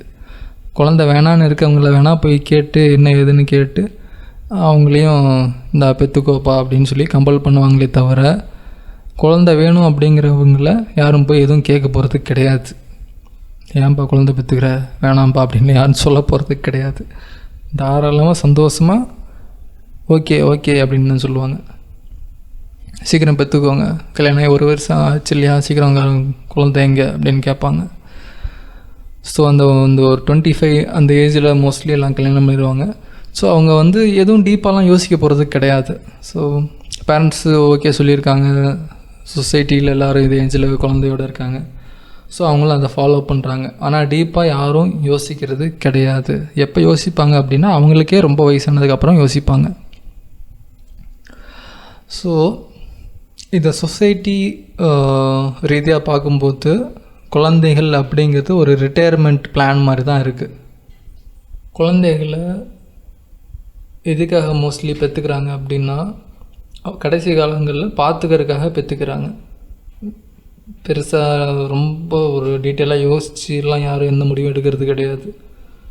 சிம்பிளானா இதுதான் சிம்பிளான ஒரு எக்ஸ்ப்ளனேஷன். வயசான காலத்தில் உன்னை யார் பார்த்துக்குவா அப்படின்னு சொல்லி கேட்டு குழந்தைய பெற்றுக்க வைக்கிறாங்க. சரிங்களா? அந்த குழந்தையோட ஹோல் பர்பஸே வயசான காலத்தில் பேரண்ட்ஸ் நிம்மதியாக இருக்கணும், அவங்க சாகிற வரைக்கும் பார்த்துக்கணும் அப்படிங்கிறதுக்காக தான் இந்த மாதிரி ஒரு பண்ணுறாங்க. இந்த ரிக் அண்ட் மோர்ட்டியில் ஒரு எபிசோட் இருக்கும். அதில் பட்டருக்காகவே ஒரு ரோபோட்டை அந்த ரிக்கை செஞ்சு வச்சுருப்பான். அந்த ரோபோட் கேட்கும், what is my purpose of life அப்படின்னு. ரிக்கு இந்த பட்டருக்கு தான் அப்படின்னு சம்திங் சொல்லுவான்.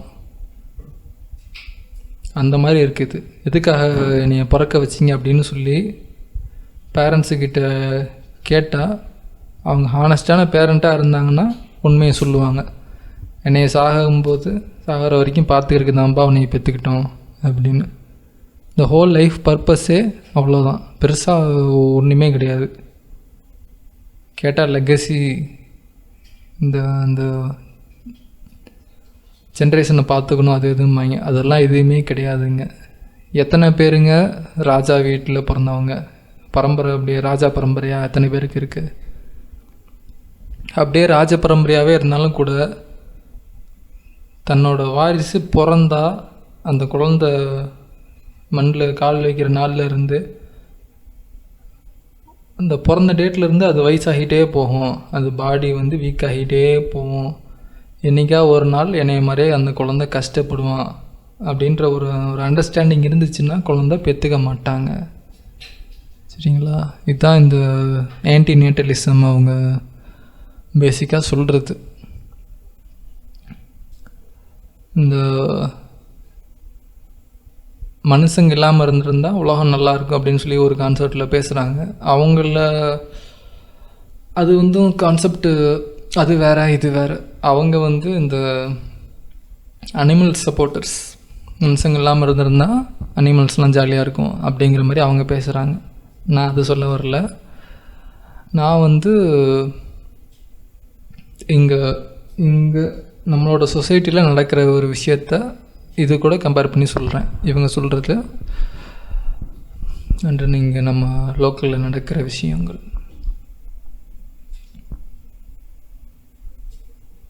கரெக்டு தானே? எதுவும் இவங்க தப்பாக எதுவும் சொல்கிற மாதிரி எனக்கு தெரியலையே. இந்த உலகத்துக்கு பிறந்து இந்த சின்ன சின்ன சந்தோஷங்கள் தான் அங்கே இங்கேன்னு இருக்குது. பெருசாக கண்டினியூஸாக எதுவுமே கிடையாது. சரிங்களா? எந்த ஒரு சோலுமே ஓகே நான் இந்த மிடில் கிளாஸு இந்த உலகத்தில் பிறந்து நான் ஸ்கூலுக்கு போய் வேலைக்கு போய் கடைசியில் கல்யாணம் பண்ணிக்கிட்டு குழந்தை குட்டியை பெற்றுக்கிட்டு பேரண்ட்ஸ் ஆகும்போது வரைக்கும் நான் பார்த்துக்கிட்டு நான் இருக்கேன் ஜாலி அப்படின்னு சொல்லிட்டு அந்த ஒரு சோலும் இங்கே வராது. சரிங்களா?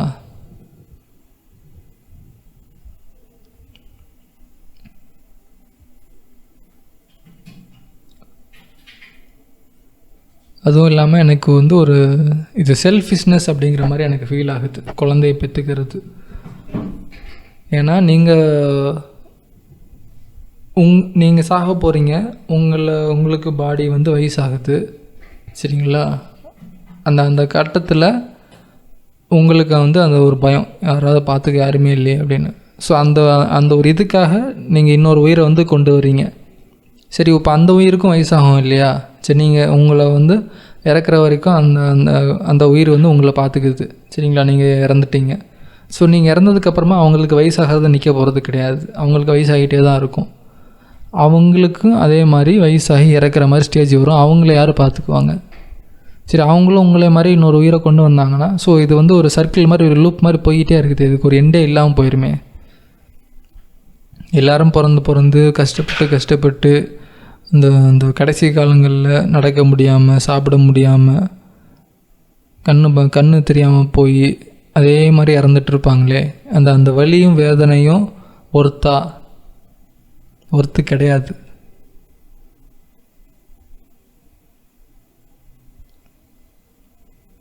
நம்ம யாருக்கிட்டேயுமே வந்து பிறக்கிறதுக்கு முன்னாடி இந்த குடும்பத்தில் நீ பிறந்து இந்த மாதிரி ஒரு விஷயத்தை நீ பண்ண போறியா, இந்த வாழ்க்கையை நீ வரப்போறியா அப்படின்னு கேட்டு யாரும் நம்மள்கிட்ட இந்த மாதிரி ஆப்ஷன்லாம் கொடுத்து நம்ம செலக்ட் பண்ணி இங்கே வரல. சரிங்களா? எல்லாருமே அந்த மாதிரி தான். தெரிஞ்சிருந்தால் யாருமே வந்திருக்க மாட்டோம். இந்த மோஸ்ட் ஆஃப் த பேர் வந்திருக்க மாட்டாங்க. மோஸ்ட்லி எல்லாருமே தான் சொல்கிறேன். ஏன்னா எல்லாருக்குமே எந்த நாட்டில் பிறந்திருந்தாலும் சரி, எந்த குடும்பத்தில் பிறந்திருந்தாலும் சரி, வயசாகி இறக்க போகிறது கன்ஃபார்ம். அது வந்து கன்ஃபார்மாக நடக்க போகுது. எந்த மாற்று கருத்தும் கிடையாது. அந்த இறப்பை நான் வந்து எக்ஸ்பீரியன்ஸ் பண்ண போகிறேன் அப்படின்னு சொல்லி எந்த உயிரும் இங்கே வராது. ஏன்னா நான் வந்து பார்த்துருக்கேன் வயசானவங்க எப்படி நடக்கிறாங்க, எப்படி சாப்பிட்றாங்கன்றத நான் கவனிச்சிருக்கேன். ரொம்ப சிரமம். எந்த உயிரும் அதை வந்து எக்ஸ்பீரியன்ஸ் பண்ண போகிறேன் அப்படின்னு சொல்லி ஜாலியாக வராது. வாய்ப்பே கிடையாதுங்க. சரிங்களா? கொஞ்சம் மாதத்துக்கு முன்னாடி தான் என்னோடய நாய் வந்து இறந்து போச்சு. சரிங்களா? அது எவ்வளோ ஜாலியாக சுற்றிட்டு இருந்த நாய். அது கடைசி காலகட்டத்தில் இப்போ ஒவ்வொரு நாய்க்கும் ஒவ்வொரு அந்த ப்ரீடுக்கும் அந்த எக்ஸ்பெக்டன்சி வச்சுருப்பாங்க. இந்த வயசில் அது வந்து இறந்துடும், அதை தாண்டி இது போகிறது கஷ்டம், அந்த மாதிரி. சரிங்களா? என்னோடய நாய் வந்து அந்த மாதிரி ஒரு இறக்குற ஸ்டேஜில் எப்படி அது கஷ்டப்பட்டுச்சு, எப்படி அதனால் சாப்பிட முடியாமல் போச்சு, எல்லாமே நான் கவனிச்சிருக்கேன். சரிங்களா? அதோட அந்த கடைசி நாள் அந்த வேதனைகளை பார்த்ததுக்கப்புறமா எனக்கே வந்து இது பிறக்காமே இருந்திருக்கலாமே, எதுக்கு அந்த அவ்வளோ ஜாலியாக விளையாண்டுட்டு இருந்த அந்த குட்டி இவ்வளோ கஷ்டப்பட்டு இறக்குது. சரிங்களா? இப்போ ஒரு நாயோட வாழ்க்கையை ஒரு 11 வருஷம் 12 வருஷம்னு வச்சுக்கோங்களேன். நம்ம வந்து அதோட அதிகமாக வாழ்கிறோம். அதோட அதிகமான வலிகளையும் வேதனைகளையும் நம்ம தாங்கிட்டு இருக்கோம். ஸோ எதுக்காக? சரிங்களா? எதுக்கு? இதே விஷயத்த நம்ம அடுத்த ஜென்ரேஷனுக்கு பாஸ் பண்ணணுமா? ஒன்ஸ் வந்து அவங்க பிறந்துட்டாங்க அப்படின்னா அவங்களோட வேதனைகளை யாரும் கண்ட்ரோல் பண்ண முடியாது. சரிங்களா? இப்போல்லாம் வந்து நோய்கள் அதிகமாகிட்டு தான் இருக்குது, கம்மியெல்லாம் ஆகல. வயசாகிறத யாரும் கண்ட்ரோல் பண்ணவே முடியாது. மருந்து கிடையாது, மாத்திரையும் கிடையாது. இறப்பு கன்ஃபார்ம். பிறந்தாங்க அப்படின்னா அவங்களுக்கு இறப்பு கன்ஃபார்ம். உங்களால் நோய் வராமல் உங்கள் குழந்தைகளை பார்த்துக்க முடியும். அது உங்களால் பண்ண முடியும், வாய்ப்பு இருக்குது. ஆனால் அவங்களுக்கு வயசாகிறத உங்களால் தடுக்க முடியாது. அவங்க இறந்து போகிறத உங்களால் தடுக்க முடியாது. இன்னொரு உயிரை கொண்டு வர்றது சுயநலமான ஒரு விஷயமா படுது. சரிங்களா? இப்போ இவங்க சொல்கிற விஷயம் அதுதான். எனக்கும் இப்போதைக்கு அந்த மாதிரி தான் படுது. மேபி நான் ராங்காக கூட இருக்கலாம், எனக்கு தெரில. ஆனால் அது ஒர்த்தா? நீங்கள் யாராவது இந்த வீடியோஸை இவ்வளோ லென்த்தாக இந்த டைம் வரைக்கும் பார்த்துட்ருக்கீங்கன்னா நீங்கள் சொல்லுங்கள் கமெண்ட்டில், ஒர்த்தா?